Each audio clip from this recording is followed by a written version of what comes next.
ਸਵਾਗਤ ਜੀ ਤੁਹਾਡਾ ਇੱਕ ਵਾਰ ਫਿਰ ਤੋਂ। ਤੁਸੀਂ ਦੇਖ ਰਹੇ ਹੋ ਪ੍ਰਾਈਮ ਏਸ਼ੀਆ ਟੀਵੀ। ਮੈਂ ਗੁਰਪ੍ਰੀਤ ਸਿੰਘ ਸੰਧਾਵਾਲੀਆ ਤੁਹਾਡੇ ਨਾਲ, ਤੇ ਅਸੀਂ ਆਪਣੇ ਸਮੇਂ ਮੁਤਾਬਕ ਪਹੁੰਚ ਕੇ ਆ ਜੀ। ਸੋ ਇਸ ਪ੍ਰੋਗਰਾਮ ਦੇ ਵਿੱਚ ਜਿਹੜੀਆਂ ਖਬਰਾਂ ਹੁੰਦੀਆਂ ਨੇ ਜੀ, ਉਹਨਾਂ ਦੇ ਉੱਪਰ ਗੱਲਾਂ ਬਾਤਾਂ ਕਰੀਦੀਆਂ ਨੇ, ਆਪ ਜੀ ਤੱਕ ਇਨਫੋਰਮੇਸ਼ਨ ਰੱਖਣ ਦੀ ਕੋਸ਼ਿਸ਼ ਕਰੀਦੀ ਹੈ। ਹੋਰ ਜਿਹੜੇ ਉਹਦੇ ਪੱਖ ਹੁੰਦੇ ਨੇ ਉਹ ਵੀ ਆਪ ਜੀ ਦੇ ਨਾਲ ਸਾਂਝੇ ਕਰੀਦੇ ਆ। ਤੁਸੀਂ ਪਸੰਦ ਕਰਦੇ ਹੋ, ਉਹ ਲਾਈਕ ਵਾਲਾ ਬਟਨ ਦੱਬ ਦਿੰਦੇ ਹੋ, ਯਾਦ ਨਾ, ਉਹਦੇ ਲਈ ਬੜੇ ਧੰਨਵਾਦੀ ਹਾਂ।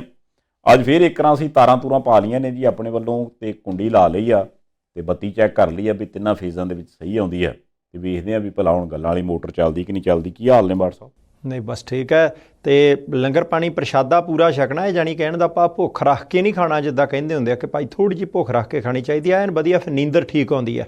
ਨਹੀਂ ਆਪਣੇ ਵੱਲੋਂ ਪੂਰੀ ਕੋਸ਼ਿਸ਼ ਕਰੀਦੀ ਹੈ ਵੀ ਚਲੋ ਜੋ ਮਿਲ ਜਾਵੇ ਉਹੋ ਹੀ ਛਕ ਲਿਆ ਜਾਵੇ। ਕੋਈ ਬਹੁਤਾ ਇਹ ਨਹੀਂ ਕਰੀਦਾ ਵੀ ਫਲਾਨੀ ਚੀਜ਼ ਜ਼ਰੂਰ ਛਕਣੀ ਹੈ, ਇਸ ਤਰ੍ਹਾਂ ਦਾ ਕੁਛ ਨਹੀਂ ਰੱਖਿਆ। ਕਿਉਂਕਿ ਮੈਨੂੰ ਐਂ ਹੁੰਦਾ ਵੀ ਬਹੁਤਾ ਐਵੇਂ ਕਹਿ ਲਓ ਕਿ ਜੀਭ ਦੇ ਰਸ ਨਹੀਂ ਪੈਣਾ ਚਾਹੀਦਾ, ਬੰਦੇ ਨੂੰ ਆਪਣਾ ਸਰੀਰ ਚਲਾਉਣ ਦੇ ਹਿਸਾਬ ਨਾਲ ਖਾ ਖੂ ਲੈਣਾ ਚਾਹੀਦਾ। ਤੇ ਸੋ ਠੀਕ ਹੈ, ਬਹੁਤ ਵਧੀਆ। ਤੁਸੀਂ ਸੁਣਾਓ ਕਿੱਦਾਂ? ਨਹੀਂ ਇੱਧਰ ਵੀ ਠੀਕ ਹੈ। ਸੰਧਾਲੀਆ ਸਾਹਿਬ, ਮੈਂ ਨਾ ਇੱਕ ਬਿਆਨ ਪੜ੍ਹੀ ਜਾਂਦਾ ਸੀ, ਸੋਚਾਂ ਵਿਚਾਰਾਂ ਆ ਗਈਆਂ। ਮੈਂ ਕਿਹਾ ਤੁਸੀਂ ਮੇਰੇ ਮਨ 'ਚ ਉਸ ਲਿਆ ਕਿਸੇ ਸਿਆਣੇ ਬੰਦੇ ਨਾਲ ਗੱਲ ਕਰੂੰਗਾ ਇਸ ਮੁੱਦੇ 'ਤੇ, ਵੀ ਆਮ ਬੰਦੇ ਦੇ ਵੱਸ ਦੀ ਗੱਲ ਨਹੀਂ, ਤਾਂ ਮੈਂ ਤੁਹਾਡੇ ਨਾਲ ਗੱਲ ਕਰਨ ਲੱਗਿਆ। ਅੱਛਾ, ਨਹੀਂ ਮੈਨੂੰ ਸਿਆਣੇ ਜਿਹੇ ਰੱਖ ਲਿਆ ਅੱਜ? ਨਹੀਂ ਮਹਾਰਾਜ, ਹੁਣ ਸਾਡੀ ਗੱਲ ਮੈਨੂੰ ਖੁਦ ਨੂੰ ਪਤਾ ਲੱਗੀ, ਸੁਣ ਕੇ ਹੈਰਾਨੀ ਹੋਈ। ਹੁਣ ਸੰਧਾਲੀਆ ਸਾਹਿਬ, ਹੋਇਆ ਕੀ ਕਿ ਜਿਹੜੇ ਚੀਫ ਜਸਟਿਸ ਸਾਹਿਬ ਨੇ, ਮਾਣਯੋਗ ਸੁਪਰੀਮ ਕੋਰਟ ਦੇ ਜਿਹੜੇ ਸੁਪਰੀਮ ਜੱਜ ਨੇ, ਉਹਨਾਂ ਨੇ ਇੱਕ ਸੈਮੀਨਾਰ ਦੇ ਵਿੱਚ, ਇੱਕ ਸਮਾਗਮ ਦੇ ਵਿੱਚ ਸੰਬੋਧਨ ਕਰਦਿਆਂ ਇੱਕ ਗੱਲ ਆਖੀ, ਤੇ ਉਹ ਲੱਗੀ ਆ ਕੇ ਹਿੱਕ 'ਚ ਵੱਜੀ ਸਿੱਧੀ। ਜਿਹੜੀ ਗੱਲ ਸੋਚ ਵਿਚਾਰਦਿਆਂ ਲੱਗਦਾ ਕਿ ਇਹ ਕਿਤੇ ਇੱਦਾਂ ਤਾਂ ਨਹੀਂ ਹੈ। ਉਹ ਕਹਿੰਦੇ, ਦੇਖੋ ਸਭ ਤੋਂ ਵੱਡੀ ਅਦਾਲਤ ਦੇ ਸਭ ਤੋਂ ਵੱਡੇ ਜੱਜ ਜਦੋਂ ਜਨਤਕ ਤੌਰ ਦੇ ਉੱਤੇ ਇਹ ਕਹਿੰਦੇ ਆ ਕਿ ਭਾਰਤ ਦੇ ਵਿੱਚ ਅਜੇ ਵੀ ਬਹੁਤ ਘੱਟ ਲੋਕ ਨੇ ਜਿਹੜੇ ਅਦਾਲਤ ਦਾ ਸਹਾਰਾ ਲੈਂਦੇ ਆ। ਬਹੁਤ ਗਿਣਤੀ ਲੋਕ, ਉਹ ਕਹਿੰਦੇ ਕੋਈ ਘਟਨਾ ਘਟ ਵੀ ਜਾਵੇ, ਕੋਈ ਧੱਕਾ ਹੋ ਵੀ ਜਾਵੇ, ਕਾਨੂੰਨੀ ਮਦਦ ਦੀ ਲੋੜ ਵੀ ਹੋਵੇ, ਤਾਂ ਵੀ ਅਦਾਲਤਾਂ ਵੱਲੋਂ ਕਾਨੂੰਨੀ ਪ੍ਰਕਿਰਿਆ ਵੱਲੋਂ ਆਉਂਦੇ ਨਹੀਂ, ਕਿਉਂਕਿ ਉਹਨਾਂ ਦੇ ਵੱਸ ਦੀ ਗੱਲ ਨਹੀਂ। ਜਾਣਕਾਰੀ ਦੀ ਵੀ ਘਾਟ ਹੈ, ਖਰਚਿਆਂ ਦੀ ਵੀ ਗੱਲ ਹੈ, ਫੈਸਲੇ ਬਹੁਤ ਲੇਟ ਆਉਂਦੇ ਹੈ। ਹੁਣ ਸੰਧਾਲੀਆ ਸਾਹਿਬ, ਜੇ ਦੇਸ਼ ਦੀ ਆਜ਼ਾਦੀ ਤੋਂ ਇੰਨੇ ਦਹਾਕੇ ਬਾਅਦ ਦੇਸ਼ ਦੇ ਸਭ ਤੋਂ ਵੱਡੇ ਜੱਜ ਸਾਹਿਬ ਖੁਦ ਇਹ ਗੱਲ ਮੰਨਦੇ ਆ ਕਿ ਬਹੁਤ ਗਿਣਤੀ ਲੋਕ ਕਾਨੂੰਨੀ ਪ੍ਰਕਿਰਿਆ ਦਾ ਹਿੱਸਾ ਨਹੀਂ ਬਣਨਾ ਚਾਹੁੰਦੇ, ਉਹਨਾਂ ਦੀ ਪਹੁੰਚ ਤੋਂ ਬਾਹਰ ਹੈ ਕੰਮ, ਜਾਂ ਉਹਨਾਂ ਦੀ ਸਮਝ ਤੋਂ ਬਾਹਰ ਹੈ ਕੰਮ, ਜੋ ਉਹਨਾਂ ਨੂੰ ਲੱਗਦਾ ਕਿ ਭਾਈ ਕਿੱਥੇ ਧੱਕੇ ਖਾਂਦੇ ਫਿਰਾਂਗੇ। ਇਹਦਾ ਮਤਲਬ ਹੈ ਸੰਧਾਲੀਆ ਸਾਹਿਬ ਕਿ ਜੇ ਹੇਠਲੀ ਪੱਧਰ ਦੇ ਉੱਤੇ ਜਿਹੜੇ ਲੋਕ ਮਸਾਂ ਹੈਂਡ ਟੂ ਮਾਊਥ ਨੇ, ਮਸਾਂ ਰੋਟੀ ਪਾਣੀ ਛਕਦੇ ਆ, ਮਸਾਂ ਘਰਾਂ ਦਾ ਗੁਜ਼ਾਰਾ ਤੋਰਦੇ ਆ, ਉਹਨਾਂ ਦੇ ਨਾਲ ਜੇ ਕੋਈ ਧੱਕਾ ਹੋ ਜਾਂਦਾ ਹੋਊਗਾ, ਕੋਈ ਧੱਕਾ ਕਰਦਾ ਹੋਊਗਾ, ਜਾਂ ਕਿਤੇ ਉਹਨਾਂ ਨੂੰ ਲੱਗਦਾ ਹੋਊਗਾ ਕਿ ਮੇਰੇ ਨਾਲ ਇਨਸਾਫ ਨਹੀਂ ਹੋਇਆ, ਜੇ ਉਹ ਅਦਾਲਤ ਦਾ ਦਰਵਾਜ਼ਾ ਖੜਕਾਉਣ ਦੇ ਸਮਰੱਥ ਨਹੀਂ, ਫਿਰ ਅਸੀਂ ਲੋਕਤੰਤਰ ਮਜ਼ਬੂਤ ਹੈ, ਲੋਕਤੰਤਰ ਵੱਡਾ ਹੈ, ਸਭ ਤੋਂ ਵੱਡਾ ਹੈ, ਤੇ ਜਦੋਂ ਦਾਅਵੇ ਕਰਦੇ ਆ ਨਾ, ਫਿਰ ਸਵਾਲ ਜਿਹਾ ਖਲੋਂਦੇ ਆ। ਗੱਲਾਂ ਤੁਹਾਡੀਆਂ ਠੀਕ ਹੈ ਬਾਠ ਸਾਹਿਬ, ਪਰ ਦੇਖੋ ਮੈਨੂੰ ਲੱਗਦਾ ਵੀ ਚੀਫ ਜਸਟਿਸ ਸਾਹਿਬ ਵੀ ਆਪਣੀ ਥਾਂ ਤੇ ਠੀਕ ਨੇ, ਤੇ ਲੋਕ ਵੀ ਠੀਕ ਨੇ, ਤੇ ਗਲਤ ਆਪਾਂ ਕਿਹਨੂੰ ਆਖੀਏ ਇਹਦਾ ਅੰਦਾਜ਼ਾ ਹਿਸਾਬ ਆਪਾਂ ਇਹ ਆਖੀਏ ਵੀ ਦੋਵੇਂ ਜਾਣੇ ਹੁਣੇ ਪ੍ਰੋਗਰਾਮ ਚਲਾ ਲਾਂਗੇ, ਮੈਨੂੰ ਵੀ ਔਖੀ ਲੱਗਦੀ ਗੱਲ। ਦੇਖੋ ਗੱਲ ਇਹ ਆ ਕਿ ਵੀ ਇੱਕ ਸ਼ਬਦ ਆ ਜਿਹੜਾ ਕਿ ਹੋ ਸਕਦਾ ਚੀਫ ਜਸਟਿਸ ਸਾਹਿਬ ਤੱਕ, ਜਾਂ ਜਿਹੜੇ ਅਮੀਰ ਤਰੀਨ ਵੱਡੇ ਲੋਕ ਨੇ ਉਹਨਾਂ ਤੱਕ ਨਾ ਜਾਂਦਾ ਹੋਵੇ, ਪਰ ਪਿੰਡਾਂ 'ਚੋਂ, ਗਲੀਆਂ ਮੁਹੱਲਿਆਂ 'ਚੋਂ, ਥਾਣਿਆਂ ਕਚਹਿਰੀਆਂ ਤੱਕ, ਜਾਂ ਛੋਟੇ ਸ਼ਹਿਰਾਂ ਦੇ ਆਮ ਝਗੜਿਆਂ ਤੱਕ ਉਹ ਸ਼ਬਦ ਜਿਹੜਾ ਆਮ ਹੱਲ ਕਰ ਦਿੰਦਾ। ਤੇ ਉਹ ਸ਼ਬਦ ਦਾ ਨਾਂ ਆ ਰਾਜੀਨਾਮਾ। ਉਹ ਇੱਦਾਂ ਹੁੰਦਾ ਵੀ ਪਹਿਲਾਂ ਲੜਾਈ ਝਗੜਾ ਹੁੰਦਾ, ਫਿਰ ਥੋੜ੍ਹਾ ਜਿਹਾ ਪਰਚਾ ਤਾਂ ਨਹੀਂ ਕਹਿੰਦੇ, ਸ਼ਿਕਾਇਤ ਜਾਂਦੀ ਹੈ ਥਾਣੇ, ਕਿਉਂਕਿ ਪਰਚਾ ਦੇ ਥਾਣੇ ਵਾਲੇ ਛੇਤੀ ਕਿਤੇ ਲਿਖ ਕੇ ਰਾਜ਼ੀ ਨਹੀਂ ਨਾ, ਕਿਉਂਕਿ ਉਹਨਾਂ ਨੂੰ ਹੁੰਦਾ ਵੀ ਯਾਰ ਇਹਦਾ ਕੌਣ ਹਿਸਾਬ ਕਿਤਾਬ ਦਊਗਾ। ਸ਼ਿਕਾਇਤ ਜਾਂਦੀ ਆ, ਫਿਰ ਸ਼ਿਕਾਇਤ ਤੋਂ ਬਾਅਦ ਮੋਟਰਸਾਈਕਲ 'ਤੇ 2 ਬੰਦੇ ਆਉਂਦੇ, ਜਾਂ ਫਿਰ ਬਹੁਤੀ ਗੱਲ ਹੋਵੇ ਤਾਂ ਕਿਸੇ ਵੇਲੇ ਗੱਡੀ 'ਤੇ 4 ਜਣੇ ਆ ਜਾਂਦੇ ਆ। ਉਦੋਂ ਬਾਅਦ ਉਹ ਫਿਰ ਬੰਦੇ ਇੱਧਰ ਉੱਧਰ ਸੱਦ ਕੇ ਪੁੱਛ ਕੇ ਟਾਈਮ ਦੇ ਦਿੰਦੇ ਵੀ ਇਸ ਦਿਨ ਆ ਜਾਓ। ਇੰਨੇ 'ਚ ਉਹਨੂੰ ਪਿੰਡ ਦਾ ਸਰਪੰਚ ਜਾਂ ਇਲਾਕੇ ਦੇ ਮੋਹਤਬਾਰ 2-4 ਬੰਦੇ ਜਿਹੜੇ ਉਹ ਵਿੱਚ ਪੈ ਜਾਂਦੇ ਆ। ਫਿਰ 2-3 ਗੇੜੀਆਂ ਦੇ ਵਿੱਚ ਉਹਨਾਂ ਸਾਰਿਆਂ ਦਾ ਰਾਜੀਨਾਮਾ ਹੋ ਜਾਂਦਾ। ਲੋਕ ਤਾਂ ਵੈਸੇ ਰਾਜੀਨਾਮਾ ਨੂੰ ਇਹੋ ਗਿਣਦੇ ਵੀ ਚਲੋ ਯਾਰ ਦੋਵੇਂ ਧਿਰਾਂ ਰਾਜੀ ਹੋ ਗਈਆਂ ਵੀ, ਤੇ ਉਹਨਾਂ ਨੇ ਇੱਕ ਥਾਂ ਦੇ ਉੱਪਰ ਕਾਗਜ਼ 'ਤੇ ਲਿਖ ਲਿਆ ਵੀ ਆਹ ਲਓ ਜੀ ਆਪਾਂ ਇਸ ਚੀਜ਼ ਦੇ ਉੱਪਰ ਸਹਿਮਤ, ਕੰਪਰੋਮਾਈਜ਼। ਪਰ ਕੁਛ ਲੋਕ ਇਹਨੂੰ ਤੋੜ ਕੇ ਵੀ ਦੇਖਦੇ, ਉਹ ਕਹਿੰਦੇ ਵੀ ਰਾਜੀ ਟੱਬਰਾਂ ਨੂੰ ਕਰ ਲਿਆ ਜਾਂਦਾ ਤੇ ਨਾਮਾ ਲੈਣ ਵਾਲੇ ਲੈ ਲੈਂਦੇ ਆ। ਤਾਂ ਉਹ ਜਿਹੜੀ ਚੀਜ਼ ਆ ਜਿਹਦੇ ਨਾਲ ਇੱਥੇ ਮਸਲਾ ਜਿਹਦਾ ਹੱਲ ਹੋ ਜਾਂਦਾ, ਉਹਨੂੰ ਜੇ ਕੋਈ ਆਖੇ ਵੀ ਵੀਰ ਤੂੰ ਹੁਣ ਵੱਡੀ ਅਦਾਲਤ 'ਚ ਜਾਣਾ, ਤੇ ਉੱਥੇ ਇੱਕ ਵਾਰਾਂ ਜੇ ਵਕੀਲ ਸਾਹਿਬ ਤੇਰੇ ਵੱਲੋਂ ਪੇਸ਼ੀ ਭੁਗਤਣ ਗਏ ਤੇ ਉਹਨਾਂ ਨੇ 5 ਲੱਖ ਲੈਣਾ, ਤੇ ਉਹਨੇ ਉਦੋਂ ਆਖਣਾ ਨਾ ਵੀਰ ਮੇਰਾ ਤੇ ਝਗੜਾ ਕੋਈ ਨਹੀਂ, ਮੈਨੂੰ ਕਿਹੜੀ ਗੱਲੋਂ ਫਸਾਉਣ ਦੇ ਕੰਮ। ਮੈਂ ਭਾਈ ਉਹਨਾਂ ਦੇ ਗੋਡੀਆਂ ਹੱਥ ਲਾ ਲੈਣਾ ਹੀ, ਆਮ ਬੰਦੇ ਨੇ ਚਾਚੇ ਨੇ ਤੇ ਇੱਥੇ ਰਹਿਣਾ, ਮੈਂ ਵੀ ਇੱਥੇ ਰਹਿਣਾ, ਕਿਹੜੀ ਗੱਲ ਕਰਦੀ। ਨਾਲੇ ਰੌਲਾ ਤੇ ਸਾਡਾ 2.5 ਲੱਖ ਦਾ, ਤੇ 5 ਲੱਖ ਇੱਕ ਦਾ ਕੌਣ ਦਊਗਾ ਉੱਥੇ? ਨਹੀਂ ਇਦਾਂ ਹੀ ਆ ਜੀ, ਸਾਡੇ ਤਾਂ ਪੁਰਾਣੇ ਬਜ਼ੁਰਗਾਂ ਦਾ ਪਿਆਰ ਹੀ ਬੜਾ ਸੀ ਇਹਦਾ। ਉਦੋਂ ਜਦੋਂ ਇਹਨਾਂ ਨੇ ਆ ਕੋਠਾ ਛੱਤਿਆ ਜਿਹੜਾ ਖੱਬੇ ਪਾਸੇ ਆ, ਉਦੋਂ ਤਾਂ ਰੇਤਾ ਵੀ ਇਕੱਠੇ ਹੀ ਲੈਣ ਗਿਆ ਸੀ। ਉਦੋਂ ਰੇਤਾ ਅੱਜ ਵਾਂਗੂ ਥੋੜੀ ਸੀ ਹੁੰਦੀ ਕਿ ਪਰਚੀ ਕਟਾਉਣੀ ਹੈ, 2 ਨੰਬਰ ਦੀ ਰੇਤਾ ਹੈ, 3 ਨੰਬਰ ਦੀ ਰੇਤਾ। ਉਦੋਂ ਤਾਂ ਚੋਅ ਦੇ ਵਿੱਚੋਂ ਜਾ ਕੇ ਭਰ ਲੈਦੀ ਸੀ। ਇਹਨਾਂ ਦੇ ਦਾਦੇ ਤੇ ਸਾਡੇ ਦਾਦੇ ਇਕੱਠੇ ਤਾਂ ਗਏ ਸੀ। ਮੈਨੂੰ ਤਾਂ ਇੱਕ ਚੇਤਾ, ਮੈਂ ਛੋਟਾ ਜਿਹਾ ਹੁੰਦਾ ਸੀ ਤੇ ਜਦੋਂ ਰੇਤਾ ਲੈ ਕੇ ਆਏ ਆ ਤੇ ਅਸੀਂ ਰੇਤਾ ਤੇ ਖੂਬ ਖੇਲੇ ਸੀ। ਤੁਸੀਂ ਵੀ ਤਾਂ ਨਾਲ ਹੀ ਸੀ, ਅਸੀਂ ਵੀ ਨਾਲ ਸੀ। ਆਪਾਂ ਕਾਹਨੂੰ ਅਦਾਲਤ ਦੇ ਵਿੱਚ ਜਾਣਾ? ਬੰਦਾ ਕਹਿੰਦਾ ਜੀ ਢੱਕ ਲਪੇਟ ਹੀ ਲਈਏ, ਛੱਡੋ ਪਰਾਂ। ਵੈਸੇ ਵੀ ਸੰਧਾਲੀਆ ਸਾਹਿਬ ਜਿਹੜੀ ਅਦਾਲਤੀ ਭਾਸ਼ਾ ਨਾ, ਚਾਹੇ ਉਹ ਫੈਸਲਿਆਂ 'ਚ ਲਿਖੀ ਹੈ, ਚਾਹੇ ਕਿਸੇ ਨੋਟਿਸ 'ਚ ਲਿਖੀ ਹੈ, ਆਮ ਬੰਦੇ ਦੀ ਸਮਝੋਂ ਬਾਹਰ ਹੈ। ਫੈਸਲੇ ਲੇਟ ਹੋਣ ਨੂੰ ਕਿਵੇਂ ਰੋਕਣੇ ਆ, ਲੇਟ ਤਰੀਕਾਂ ਮਿਲਣੀਆਂ ਕਿਵੇਂ ਰੋਕਣੀਆਂ। ਮੈਂ ਤਾਂ ਹੈਰਾਨ ਹੁੰਨਾ ਸੰਧਾਲੀਆ ਸਾਹਿਬ, ਸਵਾਲ ਨਹੀਂ ਆਪਾਂ ਖੜਾ ਕਰਦੇ। ਜੇ ਕਿਸੇ ਬੰਦੇ ਨੂੰ ਕੋਰਟ ਦੇ ਵਿੱਚ ਜਾ ਕੇ ਮੌਕਾ ਮਿਲਿਆ ਹੋਵੇ ਦੇਖਣ ਦਾ, ਫਿਲਮਾਂ ਵਾਲੀ ਅਦਾਲਤ ਥੋੜ੍ਹੀ ਹੁੰਦੀ ਹੈ। ਅਦਾਲਤ ਦੇ ਵਿੱਚ ਤਾਂ ਕਿੰਨੇ ਕਿੰਨੇ ਕੇਸ ਲੱਗੇ ਆ। ਜੱਜ ਸਾਹਿਬ ਦੇ ਉੱਤੇ ਵੀ ਬੜਾ ਬੋਝ ਆ, ਕਲੈਰੀਕਲ ਅਮਲੇ ਦੇ ਫੈਲੇ ਦੇ ਉੱਤੇ ਬੜਾ ਬੋਝ ਹੈ, ਤੇ ਵਕੀਲਾਂ ਦੀ ਵੀ ਪੂਰੀ ਕੋਸ਼ਿਸ਼ ਹੁੰਦੀ ਆ ਕਿ ਭਾਈ ਮੈਂ ਆਹ 7-8 ਮੇਰੇ ਕੋਲ ਫਾਈਲਾਂ ਨੇ, ਮੈਂ ਇਧਰੋਂ ਤਰੀਕ ਭੁਗਤ ਕੇ ਮੈਂ ਪਰਲੇ ਪਾਸੇ ਜਾਣਾ ਹੈ। ਅਗਲਾ ਬੰਦਾ ਵੀ ਕਹਿੰਦਾ ਜੀ ਆਹ ਦੇਖੋ ਜੱਜ ਸਾਹਿਬ, ਆਹ ਵੀ ਚੀਜ਼ਾਂ ਨੇ। ਜਾਣੀ ਜਿਸ ਤਰੀਕੇ ਦਾ ਲੋਕਾਂ ਨੇ ਮਨ ਦੇ ਵਿੱਚ ਚਿਤਵਿਆ ਹੁੰਦਾ, ਕਈ ਵਾਰੀ ਉੱਦਾਂ ਦੀ ਗੱਲ ਜਿਹੜੀ ਹੈ ਮਾਹੌਲ ਦੇ ਪੱਖ ਤੋਂ ਹੁੰਦੀ ਨਹੀਂ। ਬਿਲਕੁਲ ਨਹੀਂ ਹੁੰਦੀ। ਫਿਲਮਾਂ 'ਚ ਤਾਂ ਇੱਦਾਂ ਵਿਖਾਇਆ ਜਾਂਦਾ ਨਾ ਵੀ ਮਤਲਬ ਵਕੀਲ ਸਾਹਿਬ ਆਪਣੀ ਪੂਰੀ ਦਲੀਲ ਰੱਖਦੇ ਨੇ, ਫਿਰ 2 ਐਕਸਪ੍ਰੈਸ਼ਨ ਜੱਜ ਸਾਹਿਬ ਦੇ ਆਉਂਦੇ ਨੇ, ਇੰਨੇ 'ਚ ਉਹਨੂੰ ਕਟਹਿਰੇ ਜਿਹੇ ਦੇ ਵਿੱਚ ਖੜਾ ਹੋਇਆ ਜਿਹੜਾ ਵੀ ਬੰਦਾ ਉਹ ਥੋੜ੍ਹਾ ਜਿਹਾ ਚੀਕਦਾ ਹੈ, ਦੂਸਰੇ ਬੰਨੇ ਵਾਲਾ ਥੋੜ੍ਹਾ ਜਿਹਾ ਢਿੱਲੇ ਜਿਹੇ ਐਕਸਪ੍ਰੈਸ਼ਨ ਦਿੰਦਾ। ਫਿਰ ਜਦੋਂ ਕੋਈ ਵੱਡੀ ਗੱਲ ਉਹਦੇ ਵਿੱਚ ਕਹਿ ਦਿੰਦਾ, ਫਿਰ ਜਿਹੜੇ ਉੱਥੇ ਲੋਕ ਬਿਠਾਏ ਹੁੰਦੇ ਬੈਂਚਾਂ 'ਤੇ, ਉਹਨਾਂ 'ਚੋਂ 5-4 ਦੇ ਐਕਸਪ੍ਰੈਸ਼ਨ ਜਾਂਦੇ, ਕੀ ਕਿਹਾ, ਹੁਣ ਕੀ ਹੋਏਗਾ, ਹੈ ਨਾ, ਇੱਦਾਂ ਦੀਆਂ ਗੱਲਾਂ। ਪਰ ਰੀਅਲ ਲਾਈਫ ਦੇ ਵਿੱਚ ਇੱਦਾਂ ਥੋੜ੍ਹਾ ਹੁੰਦਾ, ਕਿਉਂਕਿ ਇੱਕ ਕਮਰਾ ਹੁੰਦਾ ਛੋਟਾ ਜਿਹਾ, ਕੁਛ ਕੁ ਬੰਦੇ ਉਹਦੇ ਅੰਦਰ ਹੁੰਦੇ ਆ, ਕੁਛ ਕੁ ਬਾਹਰ ਹੁੰਦੇ। ਜਿਹੜੇ ਅੰਦਰ ਹੁੰਦੇ ਉਹਨਾਂ ਦਾ ਵੀ ਇੱਕ ਕੇਸ ਲੱਗਾ ਹੁੰਦਾ ਤੇ ਉਹ ਵੀ ਉਡੀਕਦੇ ਹੁੰਦੇ ਵੀ ਚਲੋ ਕਦੋਂ ਜੱਜ ਸਾਹਿਬ ਕਹਿਣ ਚੰਗਾ ਫਿਰ ਨਹੀਂ ਗੱਲ ਬਣਦੀ, ਅਗਲੇ ਮਹੀਨੇ ਆ ਜਾਓ, ਫਿਰ ਇੰਨੀ ਤਰੀਕ ਨੂੰ ਚਲੋ ਜੀ ਅਗਲਾ ਕਿਹੜਾ। ਨਾਲ ਹੀ ਇੱਕ ਪਾਸੇ ਦੂਜੇ ਸਾਹਿਬ ਨੇ ਐਨਕ ਜਿਹਨਾਂ ਨੱਕ ਜੇ ਤੇ ਲਾਈ ਹੁੰਦੀ ਹੈ, ਉਹ 5-4 ਫਾਈਲਾਂ 'ਚੋਂ ਵੇਖ ਕੇ ਇੱਕ ਫਾਈਲ ਅੱਗੇ ਕਰ ਦਿੰਦੇ, ਆ ਜੀ ਫਲਾਨਾ ਸਿੰਘ ਵੱਲ ਫਲਾਨਾ ਸਿੰਘ ਵਰਸਸ ਆਓ ਜੀ। ਸੋ ਉਹ ਜਿਹੜਾ ਕੇਸ ਆ, ਉਹ ਜਦੋਂ ਬੰਦਾ ਸੋਚਦਾ, ਉਹ ਕਹਿੰਦਾ ਯਾਰ ਫਿਲਮ 'ਚ ਜਿਹੜੀ ਅਦਾਲਤ ਵਿਖਾਉਂਦੇ ਸੀ ਉਹ ਤੇ ਉੱਥੇ ਹੈ ਨਹੀਂ। ਇਹ ਕਹਿੰਦਾ ਚਾਚਾ ਕਿੱਦਾਂ ਕਰੀਏ? ਕੁਛ ਨਹੀਂ, ਕਹਿੰਦਾ ਬੰਦੇ ਜਾਣਦੇ ਆਪਾਂ ਨੂੰ ਵਿੱਚ ਪਾ ਕੇ ਥਾਣੇ ਰਾਜੀਨਾਮਾ ਕਰ ਲੈਂਦੇ ਆ। ਆ ਫਿਰ ਗੱਲ ਇਹ ਆ ਨਾ, ਇਹ ਦੇਖੋ ਇੱਕ ਗੱਲ ਇੱਥੇ ਹੋਰ ਹੈ ਬਾਟ ਸਾਹਿਬ, ਜਿਹੜੀ ਆਪਾਂ ਅੱਗੇ ਕਈ ਵਾਰ ਜ਼ਿਕਰ ਕਰਦੇ ਹੁੰਦੇ ਆ ਨਾ ਵੀ ਭਾਰਤ ਤੇ ਇੰਡੀਆ, ਇਹ ਵੈਸੇ ਅੱਗੇ ਵੀ ਕਈ ਵਾਰ ਗੱਲ ਚੱਲਦੀ ਹੁੰਦੀ, ਭਾਰਤ ਤੇ ਇੰਡੀਆ ਆਮ ਤੌਰ ਤੇ ਬੰਦਾ ਕਹਿੰਦਾ ਵੀ ਇੱਕ ਹੀ ਦੇਸ਼ ਦੇ 2 ਨਾਂ ਆ। ਪਰ ਮੈਨੂੰ ਲੱਗਦਾ ਹੁੰਦਾ ਵੀ ਇਹ ਨਾਂ ਕਿਤੇ ਨਾ ਕਿਤੇ ਹੈ ਵੀ ਸਹੀ, ਕਿਉਂਕਿ ਇੰਡੀਆ 'ਚ ਕੁਛ ਹੋਰ ਲੋਕ ਵਸਦੇ ਨੇ ਤੇ ਭਾਰਤ ਦੇ ਵਿੱਚ ਤਾਂ ਬਹੁਤ ਵੱਡਾ ਭਾਰਤ ਵਸਦਾ। ਸੋ ਭਾਰਤ ਨੂੰ ਇੰਡੀਆ ਤੱਕ ਪਹੁੰਚਦਿਆਂ ਵੇਖੋ ਅਜੇ ਕਿੰਨੇ ਕੁ ਸਾਲ ਲੱਗਦੇ, ਇਹ 'ਚ ਟਾਈਮ ਲੱਗਣਾ। ਨਹੀਂ ਔਖਾ ਹੋ ਜਾਊਗਾ। ਅੱਜ ਨਾ ਇੱਕ ਬਜ਼ੁਰਗ, ਜਾਣੀ ਬਜ਼ੁਰਗ ਨਹੀਂ ਕਿਹਾ ਜਾ ਸਕਦਾ, ਕਿ ਸਾਡੇ ਨਾਲੋਂ ਵੱਧ ਤਜਰਬੇਕਾਰ ਬੀਬੀ ਜੀ ਮਿਲੇ ਇੱਥੇ ਕੈਲਗਰੀ ਦੇ ਵਿੱਚ ਹੀ। ਕੋਈ ਗੱਲ ਚੱਲਦੀ ਸੀ, ਉਹ ਕਹਿੰਦੇ ਜੀ ਮੈਂ 83-84 ਦੇ ਵਿੱਚ BA ਕੀਤੀ, ਉਦੋਂ ਸਾਨੂੰ ਜਿਹੜੇ ਟੀਚਰ ਪੜ੍ਹਾਉਂਦੇ ਸੀ ਅੱਜ ਵੀ ਉਹ ਤੰਦਰੁਸਤ ਨੇ, ਜਿਉਂਦੇ ਜਾਗਦੇ ਨੇ। ਉਹ ਸਾਨੂੰ ਉਦੋਂ ਕਹਿੰਦੇ ਹੁੰਦੇ ਸੀ ਕਿ ਭਾਰਤ ਪੱਛਮੀ ਮੁਲਕਾਂ ਦੇ ਨਾਲੋਂ 100 ਸਾਲ ਪਿੱਛੇ ਹੈ। ਤੇ ਉਹ ਬੀਬੀ ਜੀ ਕਹਿੰਦੇ ਕਿ 83-84-85 ਤੋਂ ਲੈ ਕੇ 2022 ਤੱਕ ਆਪਾਂ ਆ ਗਏ ਹਾਂ, ਤੇ ਮੈਂ ਹੁਣ ਇਹ ਮੁਲਕ ਵੀ ਦੇਖ ਲਿਆ, ਮੈਂ ਉਸ ਮੁਲਕ ਦੇ ਵਿੱਚ ਵੀ ਰਹੀ, ਸਰਵਿਸ ਕੀਤੀ ਹੈ। ਤੇ ਮੈਨੂੰ ਲੱਗਦਾ ਕਿ ਉਦੋਂ ਜੇ ਭਾਰਤ 100 ਸਾਲ ਪਿੱਛੇ ਇਹਨਾਂ ਦੇ ਗੁਰੂ ਜੀ ਨੂੰ, ਅਧਿਆਪਕ ਨੂੰ ਲੱਗਦਾ ਸੀ, ਤਾਂ ਅੱਜ ਕਹਿੰਦੇ ਜੀ ਮੈਨੂੰ 200 ਸਾਲ ਪਿੱਛੇ ਲੱਗਦਾ। ਤੇ ਉਹਦੇ ਪਿੱਛੇ ਇਹ ਨਹੀਂ ਕਿ ਅਸੀਂ ਗੱਡੀ ਕਿੱਡੀ ਕੁ ਬਣਾਈ ਹੈ, ਟੈਂਕ ਕਿੱਡਾ ਕੁ ਬਣਾਇਆ। ਆਹੀ ਸਾਰੀਆਂ ਗੱਲਾਂ ਬਾਤਾਂ ਨੇ ਕਿ ਜੇ ਕਿਸੇ ਬੰਦੇ ਦੇ ਨਾਲ ਧੱਕਾ ਹੁੰਦਾ, ਤੇ ਜੇ ਮੁੱਖ ਜੱਜ ਸਾਹਿਬ ਨੂੰ ਵੀ ਲੱਗਦਾ ਕਿ ਭਾਈ ਉਹ ਅਦਾਲਤੀ ਸਹਾਰਾ ਲੈਣ ਤੋਂ ਝਿਜਕਦੇ ਨੇ, ਅਦਾਲਤੀ ਪ੍ਰਕਿਰਿਆ ਦਾ ਹਿੱਸਾ ਬਣਦੇ ਹੀ ਨਹੀਂ, ਕਿਉਂਕਿ ਉਹਨੂੰ ਲੱਗਦਾ ਕਿ ਸਾਡੇ ਵੱਸੋਂ ਬਾਹਰ ਹੀ ਹੈ ਗੱਲ, ਤਾਂ ਫਿਰ ਤਾਂ ਸੰਧਾਲੀਆ ਸਾਹਿਬ ਸਾਨੂੰ ਦੇਖਣਾ ਵਿਚਾਰਨਾ ਮਾੜਾ ਮੋਟਾ ਪਊਗਾ ਨਾ ਕਿ ਆਮ ਬੰਦਾ ਕੀ ਆਪਣੇ ਹੱਕ ਜੇ ਉਹਨੂੰ ਨਹੀਂ ਮਿਲਦੇ ਉਹਨੂੰ ਲੈਣ ਦੀ ਲੜਾਈ ਲੜਨ ਜੋਗਾ ਹੈਗਾ ਜਾਂ ਨਹੀਂ ਹੈਗਾ।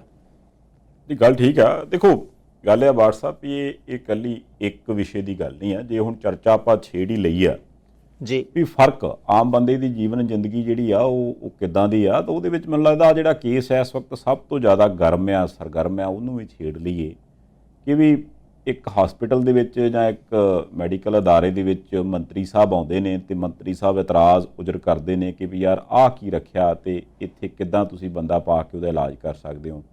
ਉੱਥੇ ਜੋ ਵੀ ਘਟਨਾਕ੍ਰਮ ਵਾਪਰਦਾ, ਉਸ ਤੋਂ ਬਾਅਦ ਉਸ ਘਟਨਾ ਦਾ ਵਾਪਰਨ ਪਿੱਛੇ ਕਾਰਨ ਕੀ ਸੀ, ਜ਼ਿੰਮੇਵਾਰ ਕੌਣ ਸੀ, ਉਹਦਾ ਹੱਲ ਕੀ ਆ, ਜਿਹੜੇ ਲੋਕ ਉੱਥੇ ਪਤਾ ਨਹੀਂ ਸਾਲਾਂ ਤੋਂ ਆਏ ਹੋਣਗੇ ਉਹਨਾਂ ਦਾ ਕੀ ਬਣਿਆ, ਜਾਂ ਗਾਂਹ ਜਿੰਨੇ ਆਉਣਾ ਹੋਊਗਾ ਉਹਦਾ ਕੀ ਬਣਨਾ, ਉਹਦੇ ਤੇ ਬਿਨਾਂ ਕੋਈ ਬਹਿਸ ਕੀਤੇ ਰਾਜਨੀਤੀ ਵਾਲਿਆਂ ਨੇ ਹਰੇਕ ਨੇ ਆਪੋ ਆਪਣਾ ਛੱਜ ਲੈ ਲਿਆ ਤੇ ਉਹ ਉਸ ਹਿਸਾਬ ਨਾਲ ਉਸ ਮੁੱਦੇ ਨੂੰ ਛੱਡ ਰਹੇ, ਤੇ ਹਰੇਕ ਨੂੰ ਇਹ ਜਾਪਦਾ ਵੀ ਮੇਰੇ ਵਾਲੇ ਛੱਜ ਚੋਂ ਦਾਣੇ ਥੋੜ੍ਹੇ ਜਿਹੇ ਮੈਂ ਚੰਗੇ ਮੋਟੇ ਜਿਹੜੇ ਆ ਉਹ ਛਾਂਟ ਲਿਆ, ਦੂਸਰੇ ਨੂੰ ਜਾਪਦਾ ਲੈ ਇਹਦੇ ਕੋਲੋਂ ਤੇ ਗੱਲ ਨਹੀਂ ਬਣੀ, ਛੱਜ 'ਚ ਪਾ ਕੇ ਮੈਂ 2 ਵਾਰਾਂ ਛੱਟਣਾ। ਉਹ ਮੁੱਦਾ ਜਿੱਧਰ ਨੂੰ ਚੱਲ ਪਿਆ ਉਹਦੇ ਵਿੱਚ ਵੀ ਮੈਨੂੰ ਲੱਗਦਾ ਵੀ ਕਿਤੇ ਨਾ ਕਿਤੇ ਆਮ ਬੰਦੇ ਦੀਆਂ ਅਸਲ ਕਹਾਣੀਆਂ ਮੁਸ਼ਕਲਾਂ ਦੀ ਗੱਲ ਕਰ ਲੈਣੀ ਚਾਹੀਦੀ ਹੈ ਵੀ ਜੇ ਸਰਕਾਰੀ ਤੰਤਰ ਦੇ ਵਿੱਚ ਆਹ ਹਾਲਾਤ ਨੇ ਜਾਂ ਜਿੱਥੋਂ ਉਹ ਗੱਲ ਚੱਲੀ, ਇਹੀ ਤੇ ਇੱਕ ਕਾਰਨ ਸੀ ਜਿਹਦਾ ਕਰਕੇ ਹਰੇਕ ਬੰਦਾ ਸੋਚਦਾ ਵੀ ਯਾਰ ਆਪਾਂ ਨੁਕਸਾਨ ਨਾ ਕਰਾ ਲਈਏ, ਪੈਸੇ ਤੇ ਲੱਗਣੇ ਆ, ਪ੍ਰਾਈਵੇਟ ਹਸਪਤਾਲ ਚਲੇ ਜਾਂਦੇ ਆ। ਇਹ ਗੱਲ ਸੰਧਾਲੀਆ ਸਾਹਿਬ ਤੁਹਾਡੀ ਠੀਕ ਹੈ, ਵਾਜਬ ਹੈ। ਦੇਖੋ ਜਿਹੜੇ ਕੇਸ ਦਾ ਤੁਸੀਂ ਹੁਣ ਜ਼ਿਕਰ ਛੇੜ ਲਿਆ, ਪਹਿਲੀ ਗੱਲ ਹੈ ਕਿ ਵਾਈਸ ਚਾਂਸਲਰ ਸਾਹਿਬ ਜਿਨ੍ਹਾਂ ਨੂੰ ਉਹਨਾਂ ਨੇ ਕਿਹਾ ਸੀ ਕਿ ਪਾਈਆ ਗੱਦੇ ਤੇ ਲੇਟੋ, ਇਹ ਗੱਦਾ ਬਹੁਤਾ ਸਾਫ਼ ਨਹੀਂ, ਇਸ ਗੱਦੇ ਤੇ ਕੀ ਕਿਸੇ ਮਰੀਜ਼ ਨੂੰ ਲਟਾਇਆ ਜਾ ਸਕਦਾ, ਤੁਸੀਂ ਲੇਟ ਕੇ ਵਿਖਾਓ, ਉਹ ਲੇਟ ਗਏ। ਬਾਅਦ ਵਿੱਚ vice chancellor Baba Farid university ਦੇ ਉਹਨਾਂ ਨੇ ਅਸਤੀਫਾ ਦੇ ਦਿੱਤਾ ਕਿ ਨਹੀਂ ਭਾਈ ਇਨਸਲਟ ਹੋਈ ਹੈ, ਦੁੱਖ ਲੱਗਾ ਉਹ ਕਹਿੰਦੇ ਮੈਨੂੰ।